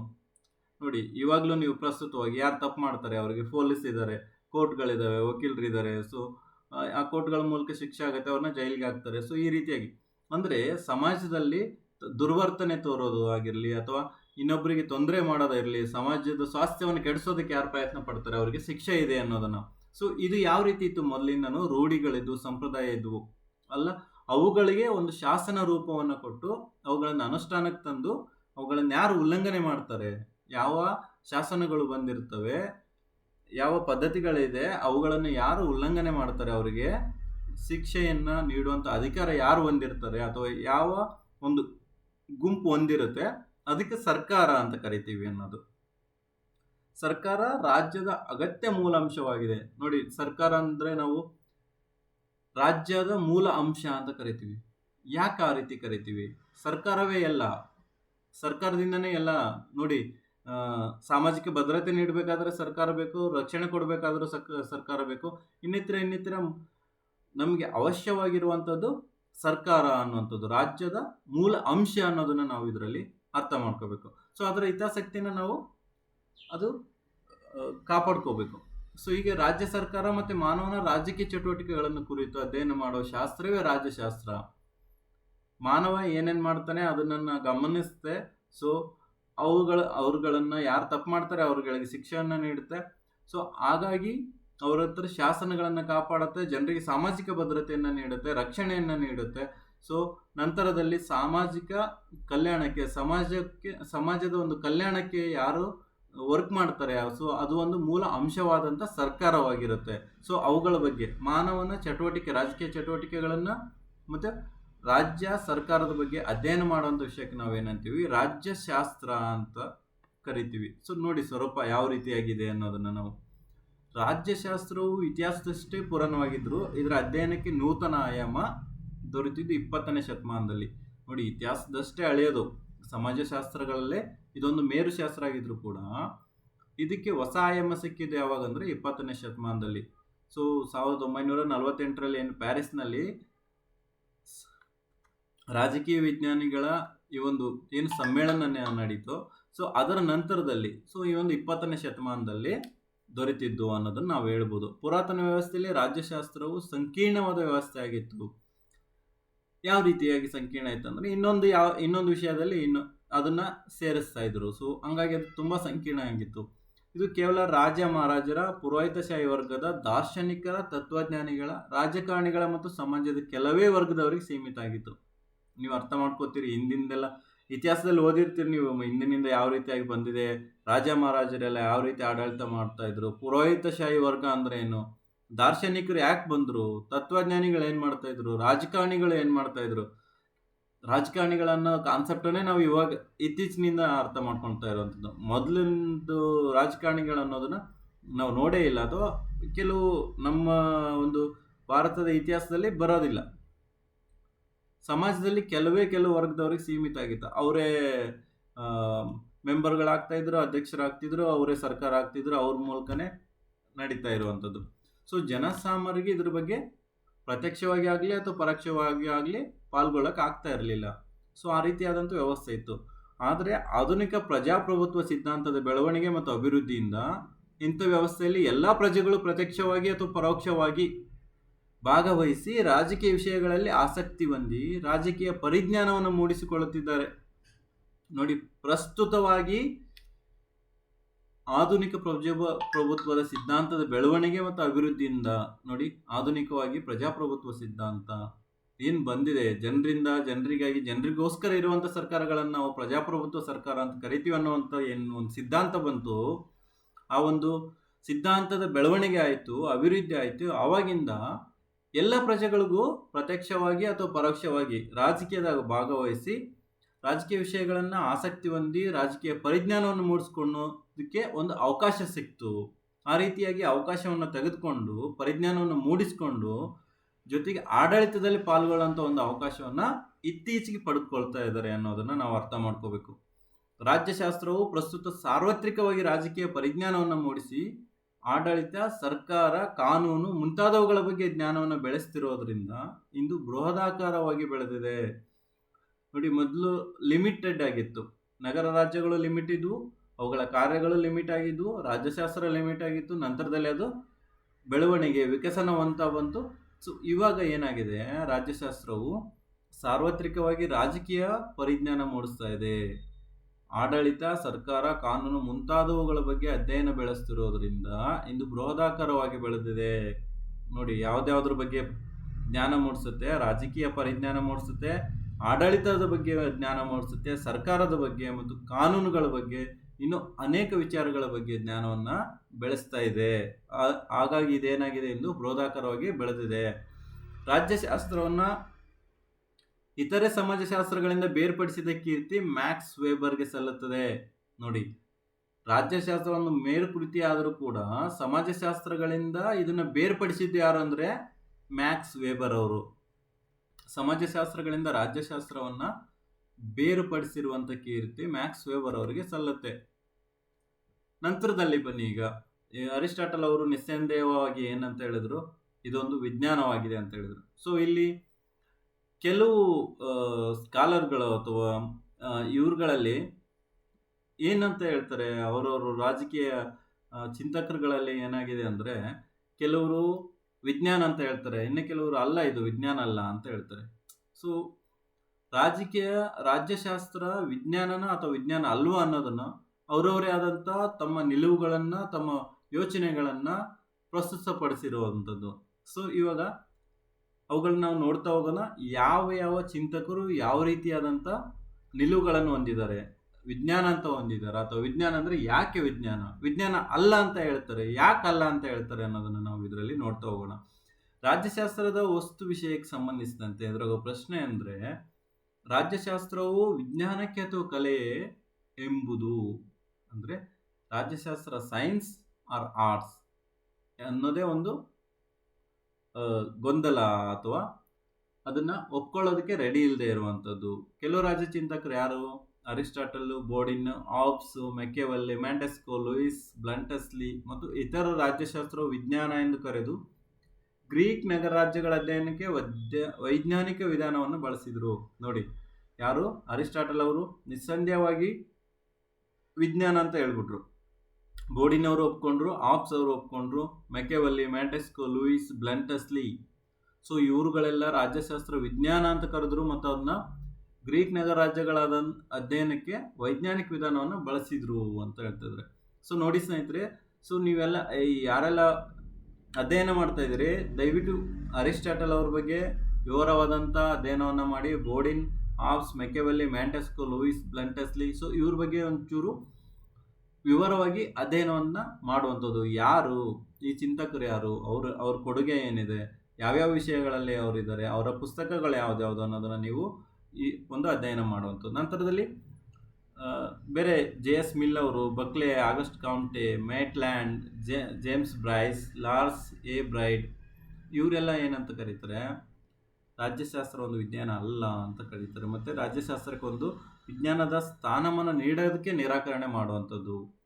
ಬಕ್ಲೆ ಅವರು ಹೇಳೋ ಪ್ರಕಾರ, ಪ್ರಸ್ತುತ ರಾಜಕೀಯ ಸನ್ನಿವೇಶದಲ್ಲಿ ರಾಜಕೀಯ ಎಂಬ ಪದವು ವಿಜ್ಞಾನದಿಂದ ಬಹುದೂರದಲ್ಲಿದ್ದು ಕಲಾ ವಿಷಯಗಳಲ್ಲಿ ಇದು ಅತ್ಯಂತ ಹಿಂದುಳಿದ ಪರಿಕಲ್ಪನೆ. ಬಕ್ಲೆ ಅವರು ಹೇಳ್ತಾರೆ, ರಾಜಕೀಯ ಅನ್ನೋ ಪದ ವಿಜ್ಞಾನದಿಂದ ಭಾಳ ದೂರದಲ್ಲಿದೆ, ಮತ್ತು ಅದು ಆರ್ಟ್ಸ್ ಸಬ್ಜೆಕ್ಟ್ಸಲ್ಲಿ ಅಥವಾ ಸಮಾಜಶಾಸ್ತ್ರಗಳಲ್ಲೇ ಅದು ಪೂರ ಹಿಂದುಳಿದ ಕಲ್ಪನೆ ಅಂತ ಹೇಳ್ತಾರೆ. ರಾಜ್ಯಶಾಸ್ತ್ರ ವಿಜ್ಞಾನ ಅಲ್ಲ, ಅದು ಕಲೆ ಎಂದು ಅಭಿಪ್ರಾಯ ಪಡೋ ಚಿಂತಕರು ಈ ಕೆಳಕಂಡ ಅಂಶಗಳನ್ನು ಇದಕ್ಕೆ ಪೂರಕವಾಗಿ ನೀಡ್ತಾರೆ. ರಾಜ್ಯಶಾಸ್ತ್ರ ವಿಜ್ಞಾನ ಅಲ್ಲ ಅಂತ ಇವ್ರು ಹೇಳ್ತಾರಲ್ಲ, ಯಾಕಲ್ಲ ಅನ್ನೋದನ್ನ ಅವ್ರು ಹೇಳ್ತಾರೆ ನೋಡಿ. ರಾಜ್ಯಶಾಸ್ತ್ರ ಅಧ್ಯಯನದ ವಸ್ತು ವಿಷಯ, ಅಧ್ಯಯನದ ವಿಧಾನಗಳು ಮತ್ತು ಅದರ ಸಾಮಾನ್ಯ ತತ್ವಗಳ ನಿರೂಪಣೆ ಬಗ್ಗೆ ರಾಜಕೀಯ ಚಿಂತಕರಲ್ಲಿ ಒಮ್ಮತವಿರುವುದಿಲ್ಲವುದರಿಂದ ಅವರು ಇದನ್ನು ವಿಜ್ಞಾನ ಅಲ್ಲ ಅಂತ ಕರೀತಾರೆ. ಅಂದರೆ ಈ ರಾಜಕೀಯ ಚಿಂತಕರಲ್ಲಿ ಯಾವುದು ರಾಜ್ಯಶಾಸ್ತ್ರದ ಅಧ್ಯಯನದ ವಸ್ತು ವಿಷಯಗಳು ಯಾವುವು ಅನ್ನೋದು, ಅಧ್ಯಯನದ ವಿಧಾನಗಳು ಯಾವ ರೀತಿಯಾಗಿ ಅಧ್ಯಯನ ಮಾಡಬೇಕು ಅನ್ನೋದು, ಅದರ ಸಾಮಾನ್ಯ ತತ್ವಗಳ ನಿರೂಪಣೆ, ಅದಕ್ಕೆ ಯಾವ ಯಾವ ತತ್ವಗಳನ್ನು ಅನುಸರಿಸಬೇಕು, ಯಾವ ರೀತಿಯಾದಂಥ ತತ್ವಗಳ ಮೂಲಕ ನಿರೂಪಣೆ ಮಾಡಬೇಕು, ನಿರೂಪಿಸಬೇಕು ಅನ್ನೋದ್ರ ಬಗ್ಗೆ ಒಮ್ಮತ ಇಲ್ಲ ಯಾರಲ್ಲಿ? ರಾಜಕೀಯ ಚಿಂತಕರಲ್ಲಿ. ಹಾಗಾಗಿ ಅವ್ರು ಏನಂತ ಕರೀತಾರೆ, ಇದು ವಿಜ್ಞಾನ ಅಲ್ಲ ಅಂತೇಳಿ ನಿರಾಕರಣೆ ಮಾಡ್ತಾರೆ. ಸೊ ನಂತರದಲ್ಲಿ ರಾಜ್ಯಶಾಸ್ತ್ರವು ವಿಜ್ಞಾನವಲ್ಲ, ಏಕೆಂದರೆ ರಾಜಕೀಯ ಪರಿಕಲ್ಪನೆಗಳಾದ ಪ್ರಜಾಪ್ರಭುತ್ವ, ನಿರಂಕುಶತ್ವ, ಸಮತಾವಾದ, ಸಾಮ್ರಾಜ್ಯಶಾಹಿ ನೀತಿ, ಉದಾರತಾವಾದ, ರಾಷ್ಟ್ರೀಯತೆ ಮುಂತಾದವುಗಳ ಬಗ್ಗೆ ವಿಜ್ಞಾನದಲ್ಲಿ ಬರುವ ಭೌತಶಾಸ್ತ್ರ, ರಸಾಯನಶಾಸ್ತ್ರ, ಜೀವಶಾಸ್ತ್ರ ಮತ್ತು ಇತರ ಪ್ರಾಕೃತಿಕ ಶಾಸ್ತ್ರಗಳಿರುವಂತೆ ಸರ್ವಸಮ್ಮತವಾದ ವ್ಯಾಖ್ಯೆ, ವ್ಯಾಪ್ತಿ ಮತ್ತು ಪದಜ್ಞಾನಗಳು ಇರುವುದಿಲ್ಲ. ನೋಡಿ, ಅವ್ರು ಏನು ಹೇಳ್ತಾರೆ, ರಾಜಕೀಯ ಪರಿಕಲ್ಪನೆಗಳಾದ ಪ್ರಜಾಪ್ರಭುತ್ವ ಆಗಿರ್ಬೋದು, ನಿರಂಕುಶತ್ವ ಆಗಿರ್ಬೋದು, ಸಮತಾವಾದ, ಸಾಮ್ರಾಜ್ಯಶಾಹಿ ನೀತಿ, ಉದಾರತಾವಾದ, ರಾಷ್ಟ್ರೀಯತೆ, ಇವು ಎಲ್ಲವೂ ಕೂಡ ವಿಜ್ಞಾನದಲ್ಲಿ ಬರುವಂತೆ ಭೌತಶಾಸ್ತ್ರ, ರಸಾಯನಶಾಸ್ತ್ರ, ಜೀವಶಾಸ್ತ್ರ ಮತ್ತು ಇತರ ಪ್ರಾಕೃತಿಕ ಶಾಸ್ತ್ರಗಳಲ್ಲಿರುವಂತೆ ಸರ್ವಸಮ್ಮತವಾದ ವ್ಯಾಖ್ಯೆ, ಅಂದರೆ ಮೇಲಿನ ವಿಷಯಗಳಿಗೆ ವ್ಯಾಖ್ಯೆ ಇಲ್ಲ, ವ್ಯಾಪ್ತಿ ಇಲ್ಲ, ಪದಜ್ಞಾನಗಳೇ ಇಲ್ಲ. ಸೊ ಹಾಗಾಗಿ ನಾವು ಅದನ್ನು ವಿಜ್ಞಾನ ಅಂತ ಹೇಳೋದಕ್ಕೆ ಒಪ್ಪಲ್ಲ ಅಂತೇಳಿ ಚಿಂತಕರು ಹೇಳುವಂಥದ್ದು. ನಂತರದಲ್ಲಿ ರಾಜ್ಯಶಾಸ್ತ್ರದಲ್ಲಿ ಸಂಶೋಧನೆಯ ಮೂಲಕ ಸತ್ಯಾನ್ವೇಷಣೆ ಮಾಡಲು, ಪ್ರಯೋಗಗಳ ಮೂಲಕ ನಿಶ್ಚಿತ ಫಲಿತಾಂಶಗಳನ್ನು ಪಡೆಯಲು ಸಾಧ್ಯವಿಲ್ಲ. ಇಲ್ಲಿ ವೈಜ್ಞಾನಿಕ ವಿಧಾನಗಳನ್ನು ಅಳವಡಿಸಿಕೊಂಡು ಅಧ್ಯಯನ ಮಾಡೋದಕ್ಕೆ ಕಷ್ಟ ಆಗುತ್ತೆ. ನೋಡಿ, ಸೈನ್ಸ್ ಅಂದರೆ ನಿಮ್ಗೆ ಗೊತ್ತು, ಏನು ಮಾಡ್ತಾರೆ, ಪ್ರಾಕ್ಟಿಕಲ್ನ ನೋಡ್ತಾರೆ. ಸೊ ಅದರಲ್ಲಿ ಪ್ರಾಕ್ಟಿಕಲ್ ಮಾಡಿದ ಮೇಲೆ ಅದರಲ್ಲಿ ಅಂಶಗಳನ್ನು ಕಂಡುಹಿಡಿತಾರೆ, ಡಾಟಾ ಕಲೆಕ್ಟ್ ಮಾಡ್ತಾರೆ. ಸೊ ಅದ್ರ ಮೂಲಕ ಏನೇನು ಸತ್ಯಾನ್ವೇಷಣೆ ಮಾಡಬೇಕಾದ್ರೆ ಪ್ರಾಕ್ಟಿಕಲ್ ಮಾಡಬೇಕು. ಸೊ ಅದರಲ್ಲಿ ಈ ರೀತಿಯಾದಂಥ ಫಲಿತಾಂಶ ಬರುತ್ತೆ ಅಂತೇಳಿ ಕಂಡುಹಿಡಿತಾರೆ ಸೈನ್ಸಲ್ಲಿ. ಸೊ ನಂತರದಲ್ಲಿ ಸೈಂಟಿಫಿಕ್ ಮೆಥಡ್ಗಳಿರುತ್ತೆ, ಯಾವುದನ್ನು ಯಾವ ರೀತಿಯಾಗಿ ಟೆಸ್ಟ್ ಮಾಡಬೇಕು, ಯಾವುದನ್ನು ಯಾವ ರೀತಿಯಾಗಿ ಪ್ರಾಕ್ಟಿಕಲಲ್ಲಿ ರಿಸಲ್ಟ್ ತೊಗೋಬೇಕು, ಇದನ್ನು ಮಾಡಿದರೆ ಈ ರೀತಿನೆಲ್ಲ ಆಗಿ ಬರುತ್ತೆ ಅನ್ನೋದನ್ನು ಮೆಥಡ್ಗಳಿರ್ತವೆ. ಆ ರೀತಿಯಾಗಿ ರಾಜ್ಯಶಾಸ್ತ್ರದಲ್ಲಿ ಯಾವುದೇ ವೈಜ್ಞಾನಿಕ ವಿಧಾನಗಳನ್ನು ಅಳವಡಿಸ್ಕೊಂಡು ಅಧ್ಯಯನ ಮಾಡೋಕ್ಕೆ ಆಗಲ್ಲ. ಸೊ ಹಾಗಾಗಿ ನಾವು ರಾಜ್ಯಶಾಸ್ತ್ರನ ವಿಜ್ಞಾನ ಅಂತ ಹೇಳಲ್ಲ ಅಂತ ಹೇಳ್ತಾರೆ. ನಂತರದಲ್ಲಿ ರಾಜ್ಯಶಾಸ್ತ್ರವು ಮಾನವನ ರಾಜಕೀಯ ಚಟುವಟಿಕೆಗಳನ್ನು ಕುರಿತು ಅಧ್ಯಯನ ಮಾಡುತ್ತೆ. ನಿಜ, ಇಲ್ಲಿ ಮಾನವನ ಮಾನಸಿಕ ಸ್ಥಿಮಿತವು ಸ್ಥಿರವಾಗಿಲ್ಲದ ಕಾರಣ ನಿಖರವಾಗಿ ಭವಿಷ್ಯತ್ತಿನ ರಾಜಕೀಯ ವಿದ್ಯಮಾನಗಳನ್ನು ಊಹಿಸಲು ಸಾಧ್ಯವಿಲ್ಲ. ಆದರೆ ಖಗೋಳ ವಿಜ್ಞಾನದಲ್ಲಿ ಗ್ರಹಣದ ಬಗ್ಗೆ ಸ್ಪಷ್ಟವಾದ ಅಭಿಪ್ರಾಯ ನೀಡಬಹುದು. ನೋಡಿ, ಏನು ಹೇಳ್ತಾರೆ, ಮಾನವನ ರಾಜಕೀಯ ಚಟುವಟಿಕೆಗಳನ್ನು ಕುರಿತು ಅಧ್ಯಯನ ಮಾಡುತ್ತೆ ಯಾವುದು? ರಾಜ್ಯಶಾಸ್ತ್ರ. ಹೌದಾ? ಇಲ್ಲಿ ಮಾನವನ ಮಾನಸಿಕ ಸ್ಥಿಮಿತವು ಸ್ಥಿರವಾಗಿಲ್ಲ, ಅಂದರೆ ಮನುಷ್ಯ ಯಾವಾಗ ಹೆಂಗೆ ಯೋಚನೆ ಮಾಡ್ತಾನೆ, ಯಾವ ರೀತಿಯಾದಂಥ ಸ್ಟೆಪ್ಸ್ ತೊಗೊತಾನೆ ಅಥವಾ ಯಾವ ರೀತಿಯಾಗಿ ವರ್ತನೆ ಮಾಡ್ತಾನೆ ಅನ್ನೋದು ಅವನ ಮಾನಸಿಕ ಸ್ಥಿಮಿತನೇ ಒಂದೇ ಮಟ್ಟಿಗೆ ಇರೋದಿಲ್ಲ, ಬೇರೆ ಬೇರೆ ಆಗಿರುತ್ತೆ. ಸೊ ಆ ಕಾರಣವಾಗಿ ನಿಖರವಾಗಿ ಮನುಷ್ಯನ ರಾಜಕೀಯ ಭವಿಷ್ಯವನ್ನು ಅಥವಾ ರಾಜಕೀಯ ವಿದ್ಯಮಾನಗಳನ್ನು ಊಹೆ ಮಾಡೋದಕ್ಕಾಗಲ್ಲ ಅನ್ನೋದನ್ನು ಇವ್ರು ಹೇಳ್ತಾರೆ. ಆದರೆ ಖಗೋಳ ವಿಜ್ಞಾನದಲ್ಲಿ ಏನು ಮಾಡ್ತಾರೆ, ಸೊ ಆ ಒಂದು ಗ್ರಹಣದ ಬಗ್ಗೆ ಸ್ಪಷ್ಟವಾದ ಅಭಿಪ್ರಾಯ ನೀಡ್ಬೋದು. ನೋಡಿ, ಖಗೋಳ ವಿಜ್ಞಾನದಲ್ಲಿ ಬೇಕಾದರೆ ಸ್ಪಷ್ಟವಾದ ಅಭಿಪ್ರಾಯ ನೀಡ್ಬೋದು, ಆದರೆ ರಾಜಕೀಯ ವಿಜ್ಞಾನದಲ್ಲಿ ಈ ಒಂದು ಭವಿಷ್ಯತ್ತಿನ ರಾಜಕೀಯ ವಿದ್ಯಮಾನಗಳನ್ನು ಊಹೆ ಮಾಡೋಕ್ಕಾಗಲ್ಲ ಅನ್ನೋದನ್ನು ಇವರು ಹೇಳ್ತಾರೆ. ಸೊ ಹಾಗಾಗಿ ನಾವು ರಾಜ್ಯಶಾಸ್ತ್ರವನ್ನು ವಿಜ್ಞಾನ ಅಂತ ಒಪ್ಕೊಳ್ಳಲ್ಲ ಅಂತ ಹೇಳ್ತಾ ಇರುವಂಥದ್ದು. ರಾಜ್ಯಶಾಸ್ತ್ರದ ಅಧ್ಯಯನದಲ್ಲಿ ಖಚಿತವಾದ ಮತ್ತು ನಿರ್ದಿಷ್ಟವಾದ ತೀರ್ಮಾನಕ್ಕೆ ಬರಲು ಸಾಧ್ಯ ಇಲ್ಲ. ನೋಡಿ, ರಾಜ್ಯಶಾಸ್ತ್ರದ ಅಧ್ಯಯನದಲ್ಲಿ ಖಚಿತವಾದ ಮತ್ತು ನಿರ್ದಿಷ್ಟವಾದ ತೀರ್ಮಾನಕ್ಕೆ ಬರಲು ಸಾಧ್ಯ ಇಲ್ಲ. ಯಾಕೆ? ಇಲ್ಲಿನ ಸಾಮಾಜಿಕ ಮತ್ತು ರಾಜಕೀಯ ವಿದ್ಯಮಾನಗಳು ತುಂಬ ಜಟಿಲವಾಗಿರುತ್ತವೆ. ಎಲ್ಲರಿಗೂ ಒಪ್ಪಿಗೆಯಾಗುವ ನಿರ್ಧಾರಕ್ಕೆ ಬರಲು ಆಗೋದಿಲ್ಲ, ಇದು ಸತ್ಯ. ಸೊ ಯಾವುದೇ ಒಂದು ನಿರ್ಧಾರವನ್ನು ತೆಗೆದುಕೊಳ್ಳೋದಕ್ಕೆ ಆಗಲ್ಲ, ಯಾಕಂದರೆ ತುಂಬ ಕಾಂಪ್ಲಿಕೇಟೆಡ್ ಅಥವಾ ತುಂಬ ಜಟಿಲವಾಗಿರುವಂಥ ವಿಷಯಗಳಾಗಿರ್ತವೆ. ಎಲ್ಲರಿಗೂ ಒಪ್ಪಿಗೆ ಆಗುವಂಥ ಒಂದು ನಿರ್ಧಾರವನ್ನು ತಗೊಳ್ಳೋದಕ್ಕೆ ಬರೋದಿಲ್ಲ ಮತ್ತು ಖಚಿತವಾದಂಥ ಅಥವಾ ನಿರ್ದಿಷ್ಟವಾದಂಥ ತೀರ್ಮಾನಕ್ಕೆ ಬರೋಕ್ಕಾಗಲ್ಲ ಯಾವುದೇ ವಿಷಯದಲ್ಲಿ. ಹಾಗಾಗಿ ಇದು ವಿಜ್ಞಾನ ಅಲ್ಲ ಅಂತ. ಸೊ ಈ ಎಲ್ಲ ಅಂಶಗಳನ್ನು ಪರಿಶೀಲಿಸಿ ರಾಜ್ಯಶಾಸ್ತ್ರ ನಿಸ್ಸಂಶಯವಾಗಿ ಕಲೆಯಾಗಿದೆ, ಇದು ವಿಜ್ಞಾನವಲ್ಲ ಎಂಬ ಅಭಿಪ್ರಾಯವನ್ನು ಮೂಡುವಂಥದ್ದು. ನೋಡಿ, ನಾವು ಅರ್ಥ ಮಾಡ್ಕೋಬೇಕು. ಈ ಎಲ್ಲ ವಿಜ್ಞಾನಿಗಳು ಯಾರ್ಯಾರು ಹೇಳಿ? So J S. Mill, Buckle, August Comte, Maitland, James Bryce, Charles Sebright, so ಮುಂತಾದವರು, ಇವರೆಲ್ಲನೂ ಸೇರಿಕೊಂಡು ಈ ಒಂದು 5 ಅಂಶಗಳನ್ನು ನೀಡೋದ್ರ ಮೂಲಕ ಇದು ವಿಜ್ಞಾನ ಅಲ್ಲ, ಇದು ಕಲೆ ಅನ್ನೋದನ್ನ ಹೇಳ್ತಾ ಇರುವಂಥದ್ದು. ಸೊ ನಂತರದಲ್ಲಿ ಈ ರಾಜ್ಯಶಾಸ್ತ್ರವು ಪ್ರಜೆಗಳಲ್ಲಿ ಜ್ಞಾನದ ಅರಿವನ್ನು ಮೂಡಿಸುವಂಥದ್ದು, ಕ್ರಮಬದ್ಧ ಅಧ್ಯಯನವಾಗಿಸುವ ಮೂಲಕ ಇದನ್ನು ವಿಜ್ಞಾನ ಅಂತ ವಾದಿಸೋದಕ್ಕೆ ಮತ್ತೊಂದು ಚಿಂತಕರ ವರ್ಗ ಇದೆ, ಹೌದಾ? ಅದು ಇವರು ಯಾವ ರೀತಿಯಾಗಿ ಹೇಳ್ತಾರೆ ಬನ್ನಿ ನೋಡೋಣ. ರಾಜ್ಯಶಾಸ್ತ್ರ ಅಧ್ಯಯನ ವಿಧಾನದಲ್ಲಿ ಅವಲೋಕನ, ಮಾಹಿತಿ ಸಂಗ್ರಹಣೆ, ಮಾಹಿತಿ ವಿಂಗಡಣೆ, ಪ್ರಾಯೋಗಿಕತೆ, ಸಂಶೋಧನೆಯ ಮೂಲಕ ಸತ್ಯಾನ್ವೇಷಣೆ. ನೋಡಿ, ರಾಜ್ಯಶಾಸ್ತ್ರ ಸೈನ್ಸೇ ಅಂತ ಅಥವಾ ವಿಜ್ಞಾನನೇ ಅಂತ ವಾದ ಮಾಡೋರ ಗುಂಪಲ್ಲಿ ಸೊ ಈ ರೀತಿಯಾದಂಥ ಮಾಹಿತಿಯನ್ನು ಅಥವಾ ಈ ರೀತಿಯಾದಂಥ ಯೋಚನೆಗಳನ್ನು ನೀಡ್ತಾ ಇರುವಂಥ ಏನದು, ಯಾವ ರೀತಿಯಾಗಿ ಸೈನ್ಸು ಅನ್ನೋದಕ್ಕೆ ಅವರು ಕೊಟ್ಟಿರುವಂಥ ವಿಧಾನಗಳು ಅಥವಾ ಯೋಚನೆಗಳು ಅಥವಾ ಅವರ ವ್ಯಾಖ್ಯೆಗಳು ಈ ರೀತಿಯಾಗಿದೆ. ರಾಜ್ಯಶಾಸ್ತ್ರ ಅಧ್ಯಯನದ ವಿಧಾನದಲ್ಲಿ ಯಾವ ರೀತಿ ಮಾಡ್ತಾರೆ ಅನ್ನೋದಾದರೆ ಅವಲೋಕನ ಮಾಡ್ತಾರೆ, ಮಾಹಿತಿಯನ್ನು ಸಂಗ್ರಹಣೆ ಮಾಡ್ತಾರೆ, ಮಾಹಿತಿಯನ್ನು ವಿಂಗಡಣೆ ಮಾಡ್ತಾರೆ, ಮತ್ತು ಪ್ರಾಯೋಗಿಕತೆ ಮಾಡ್ತಾರೆ, ನಂತರದಲ್ಲಿ ಸಂಶೋಧನೆಯ ಮೂಲಕ ಸತ್ಯಾನ್ವೇಷಣೆ ಮಾಡ್ತಾರೆ. ಸೊ ಈ ಒಂದು ವಿಧಾನಗಳ ಮೂಲಕ ಇವುಗಳನ್ನು ಅಳವಡಿಸಿಕೊಳ್ಳೋದ್ರ ಮೂಲಕ ವಿಜ್ಞಾನವಾಗಿಸೋದ್ರಲ್ಲಿ ಯಾವುದೇ ಅಡಚಣೆ ಇಲ್ಲ. ಸೊ ರಾಜ್ಯಶಾಸ್ತ್ರವನ್ನು ಈ ರೀತಿಯಾಗಿ ಈ ಒಂದು ವಿಧಾನವನ್ನು ಅಳವಡಿಸಿಕೊಳ್ಳೋದ್ರ ಮೂಲಕ ಸೈನ್ಸನ್ನಾಗಿ ಅಥವಾ ವಿಜ್ಞಾನವನ್ನಾಗಿ ಮಾಡ್ಬೋದು ಅಂತೇಳಿ ಹೇಳುವಂಥದ್ದು. 2ನೇ ಪಾಯಿಂಟಲ್ಲಿ ಏನು ಹೇಳ್ತಾರೆ, ರಾಜ್ಯಶಾಸ್ತ್ರದಲ್ಲಿ ಇಡೀ ವಿಶ್ವವೇ ಒಂದು ಪ್ರಯೋಗಾಲಯವಾಗಿರೋದ್ರಿಂದ ಇಲ್ಲಿಯೂ ಸಹ ಪ್ರಯೋಗಗಳನ್ನು ಕೈಗೊಂಡು ವ್ಯವಸ್ಥೆಯನ್ನು ಸುಧಾರಿಸಲು ಸಾಧ್ಯ. ನೋಡಿ, ರಾಜ್ಯಶಾಸ್ತ್ರದಲ್ಲಿ ಇಡೀ ವಿಶ್ವವೇ ವರ್ಲ್ಡ್ ಒಂದು ಪ್ರಯೋಗಾಲಯ. ಸೊ ಅದಕ್ಕೆ ಸಪ್ರೇಟಾಗಿ ಪ್ರಯೋಗಾಲಯ ಮಾಡೋ ಅವಶ್ಯಕತೆ ಇಲ್ಲ, ಆಲ್ರೆಡಿ ವಿಶ್ವನೇ ಒಂದು ಪ್ರಯೋಗಾಲಯ ಅಂತ ಹೇಳ್ತಿರುವಂಥ. ಸೊ ಇಲ್ಲಿ ಸಹ ಪ್ರಯೋಗಗಳನ್ನು ಮಾಡಿ ವ್ಯವಸ್ಥೆಯನ್ನು ಸುಧಾರಣೆ ಮಾಡ್ಬೋದು ಅಂತ ಹೇಳ್ತಾರೆ. ನೋಡಿ, ಅದಕ್ಕೊಂದು ಉದಾಹರಣೆ ಕೊಡ್ತಾರೆ. 1917ರಲ್ಲಿ ನಡೆದ ರಷ್ಯಾದ ಕ್ರಾಂತಿಯಲ್ಲಿ ಉಳ್ಳವರು ಮತ್ತು ಉಳ್ಳವರ ನಡುವಿನ ಸಂಘರ್ಷದಿಂದ ಅಸ್ತಿತ್ವಕ್ಕೆ ಬಂದ ಕಮ್ಯುನಿಸ್ಟ್ ಸರ್ಕಾರ. ಇದಕ್ಕೆ ಒಂದು ಉದಾಹರಣೆ ಏನು ಕೊಡೋದಂದ್ರೆ, 1917ರಲ್ಲಿ ರಷ್ಯಾದಲ್ಲಿ ಒಂದು ಕ್ರಾಂತಿ ಆಗುತ್ತೆ. ಅದು ಯಾರ್ಯಾರ ನಡುವೆ ನಡೀತು? ಉಳ್ಳವರು ಮತ್ತು ಉಳ್ಳದವರ ನಡುವಿನ ಸಂಘರ್ಷದಿಂದ ಕಮ್ಯುನಿಸ್ಟ್ ಸರ್ಕಾರ ಬರುತ್ತೆ. ಸೊ ಅದನ್ನು ಇವರು ಉದಾಹರಣೆ ನೀಡುವಂಥದ್ದು. ಅರಿಸ್ಟಾಟಲ್ ಅವರು 158 ಸಂವಿಧಾನಗಳನ್ನು ಅಧ್ಯಯನ ಮಾಡಿ ರಚಿಸಿದ ಮೇರು ಕೃತಿ ಪಾಲಿಟಿಕ್ಸ್. ನೋಡಿ ವಿದ್ಯಾರ್ಥಿ ಮಿತ್ರರೇ, ಅರಿಸ್ಟಾಟಲ್ ಅವರು 158 ಸಂವಿಧಾನಗಳನ್ನು ಅಧ್ಯಯನ ಮಾಡಿ ರಚಿಸಿರುವಂಥ ಕೃತಿ ಯಾವುದಂದರೆ ಪಾಲಿಟಿಕ್ಸ್. ಇವುಗಳನ್ನೆಲ್ಲ ನೀವು ನೆನ್ಪಿಟ್ಕೋಬೇಕು, ಯಾಕಂದರೆ 1 ಅಂಕದ ಪ್ರಶ್ನೆಗಳನ್ನು ನಿಮ್ಮ ಪಠ್ಯಪುಸ್ತಕದಲ್ಲಿ ಕೇಳುವಂಥದ್ದು, ಸೊ ನಿಮ್ಮ ಪರೀಕ್ಷೆನಲ್ಲಿ ಕೇಳುವಂಥದ್ದು, ಇಂಥವುಗಳನ್ನು ನೀವು ಗಮನ ಹರಿಸುವಂಥದ್ದು. ಸೊ ಭಾರತದ ಸಂವಿಧಾನ ಸಲಹೆಗಾರರಾಗಿ BN ರಾವ್ ಹಲವಾರು ದೇಶಗಳಿಗೆ ಭೇಟಿ ಕೊಟ್ಟು ಅಲ್ಲಿನ ಸಂವಿಧಾನಗಳ ನಡವಳಿಗಳನ್ನು ಅಧ್ಯಯನ ಮಾಡಿದ್ರು. ಭಾರತ ಸಂವಿಧಾನ ರಚನಾ ಸಮಿತಿ ಮುಂದೆ ಸಂವಿಧಾನ ರಚನೆಯಲ್ಲಿ ಅವರು ನೀಡಿದ ಅತ್ಯಮೂಲ್ಯ ಕೊಡುಗೆ ಅಂತಲೇ ಹೇಳ್ಬೋದು. ನೋಡಿ, BN ರಾವ್ ಅವರು ಕೂಡ ಬೇರೆ ಬೇರೆ ಸಂವಿಧಾನಗಳನ್ನು ಅಧ್ಯಯನ ಮಾಡಿ ಸಂವಿಧಾನ ರಚನಾ ಸಮಿತಿಗೆ ಅವರು ಕೊಡುಗೆಯನ್ನು ನೀಡಿರುವಂಥದ್ದು. ಸೊ ಈ ಒಂದು ವ್ಯವಸ್ಥೆಯಲ್ಲಿ ಉತ್ತಮಗೊಳಿಸೋದಕ್ಕೆ ಮಾಡಿದ ಪ್ರಯೋಗಗಳು. ಸೊ ಇದು ಸೈನ್ಸು ಅನ್ನೋದಕ್ಕೆ ಅಥವಾ ಅವ್ರು ಮಾಡಿರುವಂಥ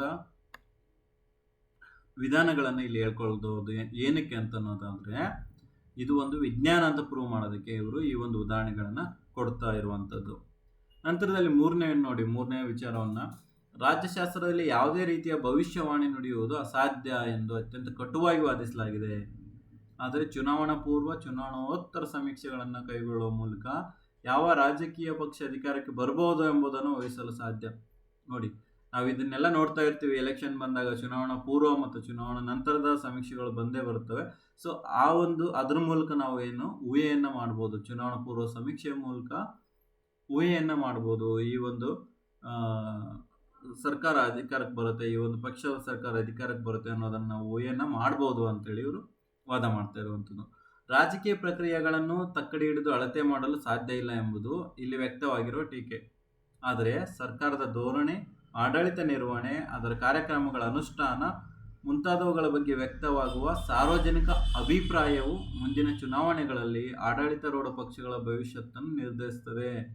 ನೋಡಿ, ಇವ್ರು ಏನು ಹೇಳ್ತಾರೆ, ಅವರು ಏನು ಮಾಡ್ತಾರೆ, ಆ ಎಲ್ಲ ಪ್ರಕ್ರಿಯೆಗಳನ್ನು ತಕ್ಕಡಿನಲ್ಲಿ ಹಿಡಿದು ಅಳತೆ ಮಾಡೋದಕ್ಕೆ ಆಗಲ್ಲ ಅಂತ ಹೇಳ್ತಾರೆ. ಆದರೆ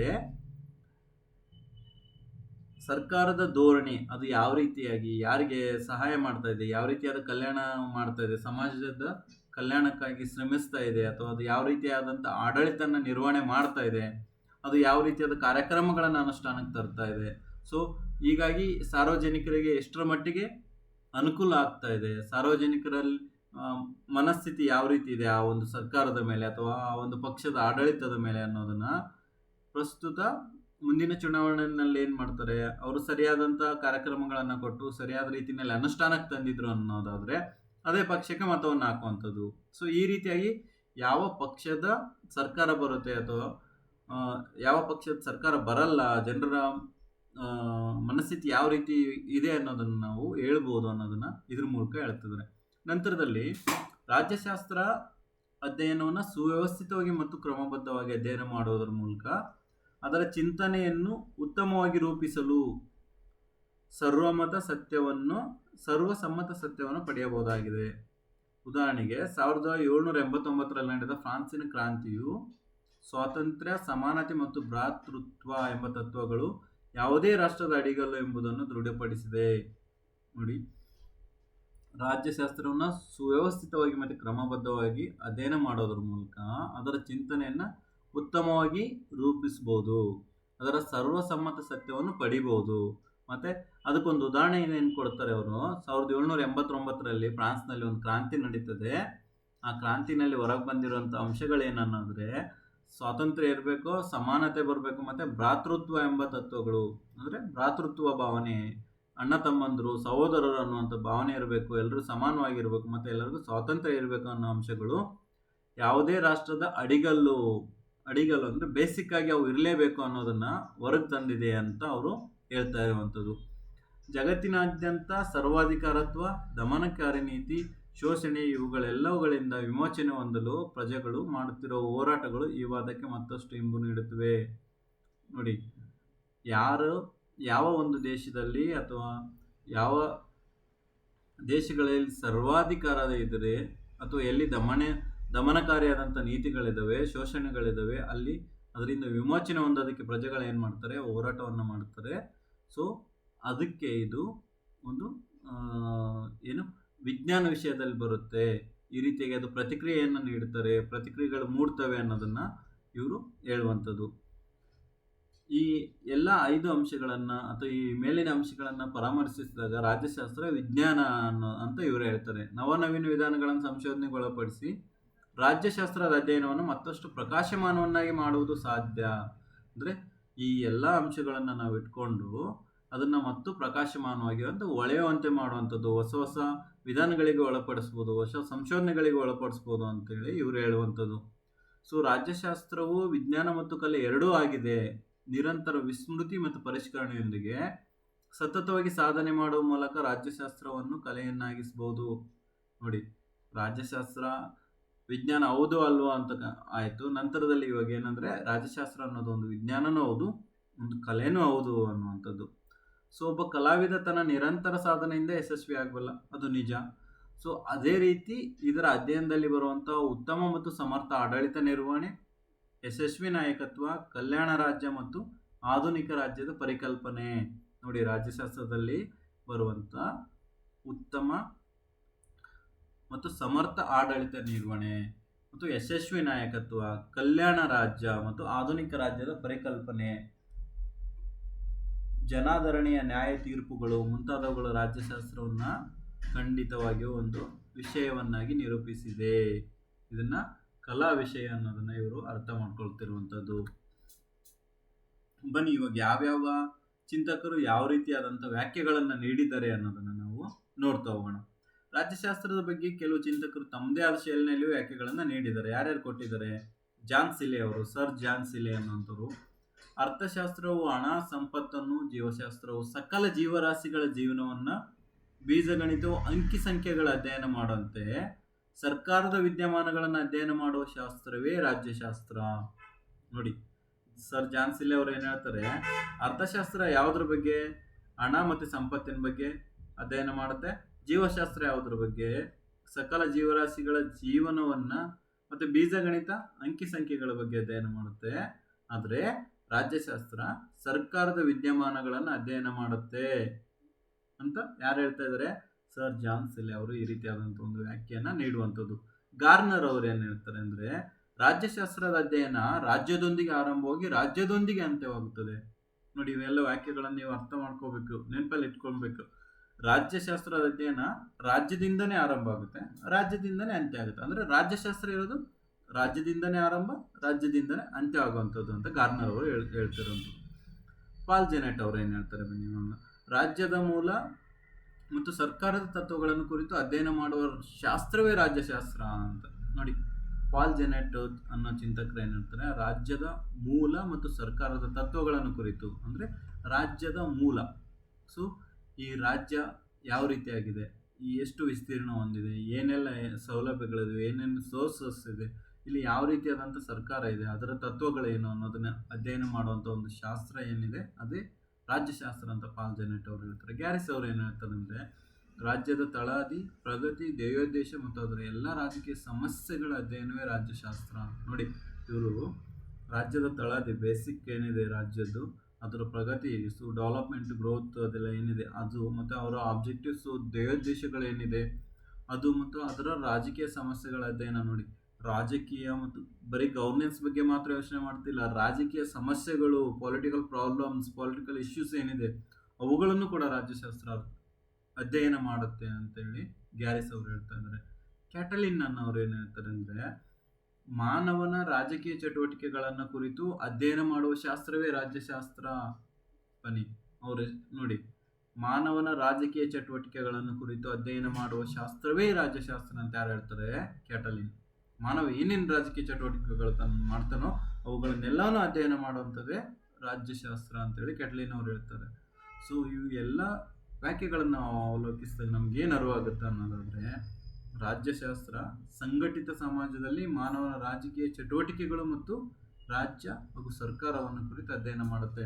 ನೋಡಿ, ರಾಜ್ಯಶಾಸ್ತ್ರ ಯಾವ ರೀತಿಯಾಗಿ ಅಧ್ಯಯನ ಮಾಡುತ್ತೆ ಅಂದರೆ, ಸಂಘಟಿತ ಸಮಾಜದಲ್ಲಿ ಮಾನವನ ರಾಜಕೀಯ ಚಟುವಟಿಕೆಗಳ ಬಗ್ಗೆ ಅಧ್ಯಯನ ಮಾಡುತ್ತೆ, ರಾಜ್ಯದ ಬಗ್ಗೆ ಅಧ್ಯಯನ ಮಾಡುತ್ತೆ, ಸರ್ಕಾರದ ಬಗ್ಗೆ ಅಧ್ಯಯನ ಮಾಡುತ್ತೆ. ಸೊ ಅದಕ್ಕೆ ನಾವು ರಾಜ್ಯಶಾಸ್ತ್ರ ಅಂತೀವಿ ಅನ್ನೋದನ್ನು ನಾವು ಅರ್ಥ ಮಾಡ್ಕೊಂಡ್ವಿ. ಸೊ ಈಗ ರಾಜ್ಯಶಾಸ್ತ್ರದ ವ್ಯಾಪ್ತಿ, ಇದು ಎಲ್ಲವರೆಗೂ ಹರಡ್ಕೊಂಡಿದೆ ರಾಜ್ಯಶಾಸ್ತ್ರ, ಇದರ ವ್ಯಾಪ್ತಿ ಏನಿದೆ ಅನ್ನೋದನ್ನು ನಾವು ನೋಡ್ತಾ ಹೋಗೋದಾದರೆ, ರಾಜ್ಯಶಾಸ್ತ್ರದ ವ್ಯಾಪ್ತಿ ಅಂದರೆ ಅಭ್ಯಾಸದ ಮಿತಿ, ಮೇರೆ, ಎಲ್ಲೆ ಅಥವಾ ಗಡಿ ಅಂತ ಎಲ್ಲಿವರೆಗೂ ಇದೆ ನಮ್ಮ ರಾಜ್ಯಶಾಸ್ತ್ರದ ಗಡಿ ಅನ್ನೋದನ್ನು ನಾವು ಇದರಲ್ಲಿ ನೋಡ್ಕೊಂಡು ಹೋಗೋದಾದರೆ, ಇದು ಯಾವ ವಿಷಯಗಳನ್ನು ಒಳಗೊಂಡಿದೆ ಮತ್ತು ಇದರಲ್ಲಿ ಏನನ್ನು ಕುರಿತು ಅಭ್ಯಾಸ ಮಾಡ್ತೀವಿ ಎಂಬ ವಿಷಯಗಳು ಸೇರಿವೆ. ಇದರಲ್ಲಿ ಏನೇನು ವಿಷಯಗಳಿರುತ್ತೆ, ಏನೇನು ಅಭ್ಯಾಸ ಮಾಡ್ತೀವಿ ಅನ್ನೋದು ಇದರಲ್ಲಿ ಸೇರಿರುವಂಥದ್ದು. ರಾಜ್ಯಶಾಸ್ತ್ರದ ವಸ್ತು ವಿಷಯದ ವ್ಯಾಪ್ತಿ ಬಗ್ಗೆ ಹಲವಾರು ಭಿನ್ನಾಭಿಪ್ರಾಯಗಳಿದೆ.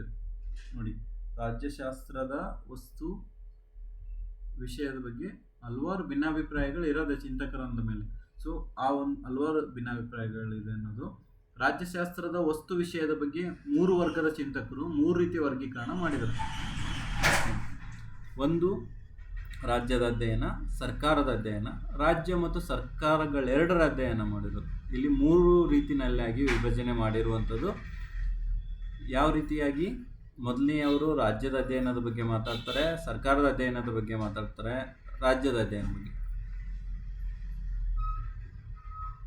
ಈ ರೀತಿಯಾಗಿ 3 ಗುಂಪುಗಳನ್ನು ಮಾಡಿರುವಂಥದ್ದು, ಅಥವಾ 3 ವರ್ಗೀಕರಣ, ಚಿಂತಕರ ವರ್ಗೀಕರಣವನ್ನು ಮಾಡಿದಂಥ. ಮೊದಲೇ ಗುಂಪಿನಲ್ಲಿ ಯಾರ್ಯಾರು ಬರ್ತಾರೆ ಅನ್ನೋದಾದರೆ, ಗ್ಯಾರಿಸ್ ಅವರು ಬರ್ತಾರೆ, ಗಾರ್ನರ್, ಗುಡ್ನೋ ಮತ್ತು ಬ್ಲಂಟೆಸ್ಲಿ ಅನ್ನುವಂಥವ್ರು ಬರ್ತಾರೆ. ಇವರು ಯಾವುದ್ರ ಬಗ್ಗೆ ಮಾತಾಡ್ತಾರೆ? ರಾಜ್ಯದ ಅಧ್ಯಯನದ ಬಗ್ಗೆ ಮಾತಾಡ್ತಾರೆ. ಇವ್ರ ಪ್ರಕಾರ ಏನಂದರೆ, ರಾಜ್ಯಶಾಸ್ತ್ರ ಬರೀ ಕೇವಲ ರಾಜ್ಯದ ಅಧ್ಯಯನ ಆಗಿದೆ ಅಂತ ಹೇಳ್ತಾರೆ ಇವರು. ರಾಜ್ಯಶಾಸ್ತ್ರವು ರಾಜ್ಯದ ಉಗಮದ ಬಗ್ಗೆ ಮಾತಾಡುತ್ತೆ, ವಿಕಾಸದ ಬಗ್ಗೆ ಮಾತಾಡುತ್ತೆ, ಅಭಿವೃದ್ಧಿ ಬಗ್ಗೆ ಮಾತಾಡುತ್ತೆ, ರಾಜ್ಯದ ವಿಧಗಳು ಅದು ಮತ್ತು ಅದರ ಅಧಿಕಾರ ಮತ್ತು ಕಾರ್ಯಗಳು ಮುಂತಾದ ರಾಜ್ಯಕ್ಕೆ ಸಂಬಂಧಿಸಿದ ಎಲ್ಲ ವಿಷಯಗಳನ್ನು ಒಳಗೊಂಡಿದೆ ಅಂತೇಳಿ ಮೊದಲನೇ ಅವರು ಹೇಳ್ತಾರೆ. ಎರಡನೇ ಗುಂಪಿನವ್ರು ಬರ್ತಾರೆ, ಇವ್ರೇನು ಹೇಳ್ತಾರೆ? ಸರ್ಕಾರದ ಅಧ್ಯಯನ ಮಾಡುತ್ತೆ ಅಂತ ಹೇಳ್ತಾರೆ. ಯಾರ್ಯಾರು ಇವರು? ಜಾನ್ ಸಿಲೆ ಅವರು, ಸ್ಟೀಫನ್ ಲಿಕಾಕ್ ಮತ್ತು ರಾಬ್ಸನ್ ಅಂತ. ಸೊ ಇವ್ರೇನು ಹೇಳ್ತಾರೆ ಅಂದರೆ, ಕೇವಲ ಸರ್ಕಾರದ ಅಧ್ಯಯನ ಮಾತ್ರ ಮಾಡುತ್ತೆ ರಾಜ್ಯಶಾಸ್ತ್ರ ಅಂತ ಹೇಳ್ತಾರೆ. ಏನು ಇದು? ಸರ್ಕಾರದ ಉಗಮ, ವಿಕಾಸ, ಬೆಳವಣಿಗೆ, ಸರ್ಕಾರದ ವಿವಿಧ ಅಂಗಗಳು, ಅವುಗಳ ಅಧಿಕಾರ ಮತ್ತು ಕಾರ್ಯಗಳು ಮುಂತಾದ ಸರ್ಕಾರಕ್ಕೆ ಸಂಬಂಧಿಸಿದ ಎಲ್ಲ ವಿಷಯಗಳನ್ನು ಅಧ್ಯಯನ ಮಾಡುತ್ತೆ. ಸರ್ಕಾರದ ಉಗಮ, ವಿಕಾಸ, ಬೆಳವಣಿಗೆ, ಸರ್ಕಾರದ ವಿವಿಧ ಅಂಗಗಳು, ಅವುಗಳ ಅಧಿಕಾರ ಮತ್ತು ಕಾರ್ಯಗಳು ಮುಂತಾದ ಸರ್ಕಾರಕ್ಕೆ ಸಂಬಂಧಿಸಿದ ಎಲ್ಲ ವಿಷಯಗಳನ್ನು ಅದು ಅಧ್ಯಯನ ಮಾಡುತ್ತೆ ಅಂತ ಹೇಳುವಂಥದ್ದು. ಮೂರನೇ ಗುಂಪಿನಲ್ಲಿ ಯಾರ್ಯಾರು ಬರ್ತಾರೆ ಅಂದರೆ ಲಾಸ್ಟ್ಗೆ ಬರ್ತಾರೆ ಗೆಟಿಲ್, ಗಿಲ್ ಕ್ರಿಸ್ಟ್ ಮತ್ತು ಪಾಲ್ ಜೆನೆಟ್. ಸೊ ಇವ್ರದ್ದು ಮೂರನೇ ವರ್ಗ. ಇವ್ರು ಏನು ಹೇಳ್ತಾರೆ, ರಾಜ್ಯ ಮತ್ತು ಸರ್ಕಾರ ಎರಡೂ ಅಧ್ಯಯನವನ್ನು ಮಾಡುತ್ತೆ ರಾಜ್ಯಶಾಸ್ತ್ರ ಅನ್ನೋ ಒಂದು ಅಭಿಪ್ರಾಯವನ್ನು ಇವರು ಓಡಿಸ್ತಾರೆ. ಸೊ ಇದರಲ್ಲಿ ಸರ್ಕಾರ ಇಲ್ಲದೆ ರಾಜ್ಯ ಇರೋಕ್ಕಾಗಲ್ಲ. ರಾಜ್ಯಶಾಸ್ತ್ರದ ಅಧ್ಯಯನ ರಾಜ್ಯದಿಂದ ಪ್ರಾರಂಭ ಆದ್ರೂ ಸರ್ಕಾರ ಇಲ್ಲದೆ ರಾಜ್ಯ ಅಸ್ತಿತ್ವದಲ್ಲಿ ಇರೋಕ್ಕೆ ಸಾಧ್ಯ ಇಲ್ಲ.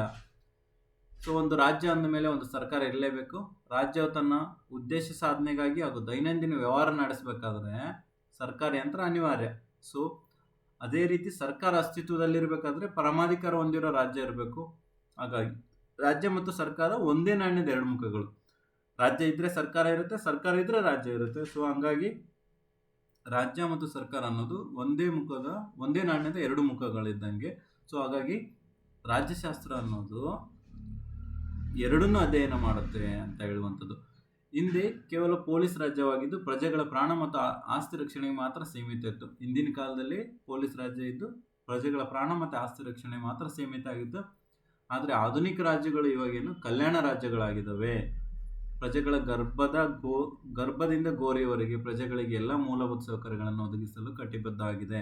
ಅರ್ಥ ಮಾಡ್ಕೊಳ್ಳಿ. ಪ್ರಜೆಗಳ ಗರ್ಭದಿಂದ ಅಂದರೆ ಮಗು ಗರ್ಭದಲ್ಲಿರುವಾಗಿಂದನೇ ನಂತರದಲ್ಲಿ ಗೋರಿಗೆ ಹೋಗೋವರೆಗೂ ಕೂಡ ಪ್ರಜೆಗಳಿಗೆ ಏನೇನು ಅವಶ್ಯಕತೆ ಇದೆ, ಮೂಲಭೂತ ಸೌಕರ್ಯಗಳು ಬೇಕಾಗಿದೆ ಅನ್ನೋದನ್ನು ಒದಗಿಸೋದು ಯಾವುದು ಅಂದರೆ ಸರ್ಕಾರ, ರಾಜ್ಯಗಳು. ಸೊ ಹೀಗಾಗಿ ರಾಜ್ಯ ಮತ್ತು ಅದರ ನಿಯೋಗಿಯಾದ ಸರ್ಕಾರವನ್ನು ಕುರಿತು ಅಧ್ಯಯನ ಮಾಡೋ ಶಾಸ್ತ್ರನ ನಾವು ಏನಂತೀವಿ, ರಾಜ್ಯಶಾಸ್ತ್ರ. ಸೊ ಇದು ಕೂಡ ರಾಜ್ಯಶಾಸ್ತ್ರದ ವ್ಯಾಪ್ತಿಗೆ ಬರುತ್ತೆ. ಅದು ರಾಜ್ಯಶಾಸ್ತ್ರ ಇಲ್ಲಿವರೆಗೂ ವಿಸ್ತಾರವಾಗಿದೆ, ಈ ಒಂದು ವ್ಯಾಪ್ತಿಯನ್ನು ಹೊಂದಿದೆ ಅನ್ನೋದನ್ನು ನಾವು ಅರ್ಥ ಮಾಡ್ಕೋಬೇಕು. ಯುನೆಸ್ಕೋ ಆಶ್ರಯದಲ್ಲಿ ಅಂತಾರಾಷ್ಟ್ರೀಯ ವಿಜ್ಞಾನಿಗಳ ಸಮ್ಮೇಳನ 1948 ಸೆಪ್ಟೆಂಬರ್ನಲ್ಲಿ ನಡೀತು ಪ್ಯಾರಿಸ್ನಲ್ಲಿ. ಸೊ ಈ ಒಂದು ಸಮ್ಮೇಳನದಲ್ಲಿ ರಾಜ್ಯಶಾಸ್ತ್ರದ ವಸ್ತು ವಿಷಯದ ಅಧ್ಯಯನದ ವ್ಯಾಪ್ತಿಯನ್ನು ಈ ರೀತಿಯಾಗಿ ಗುರುತಿಸಲಾಯಿತು.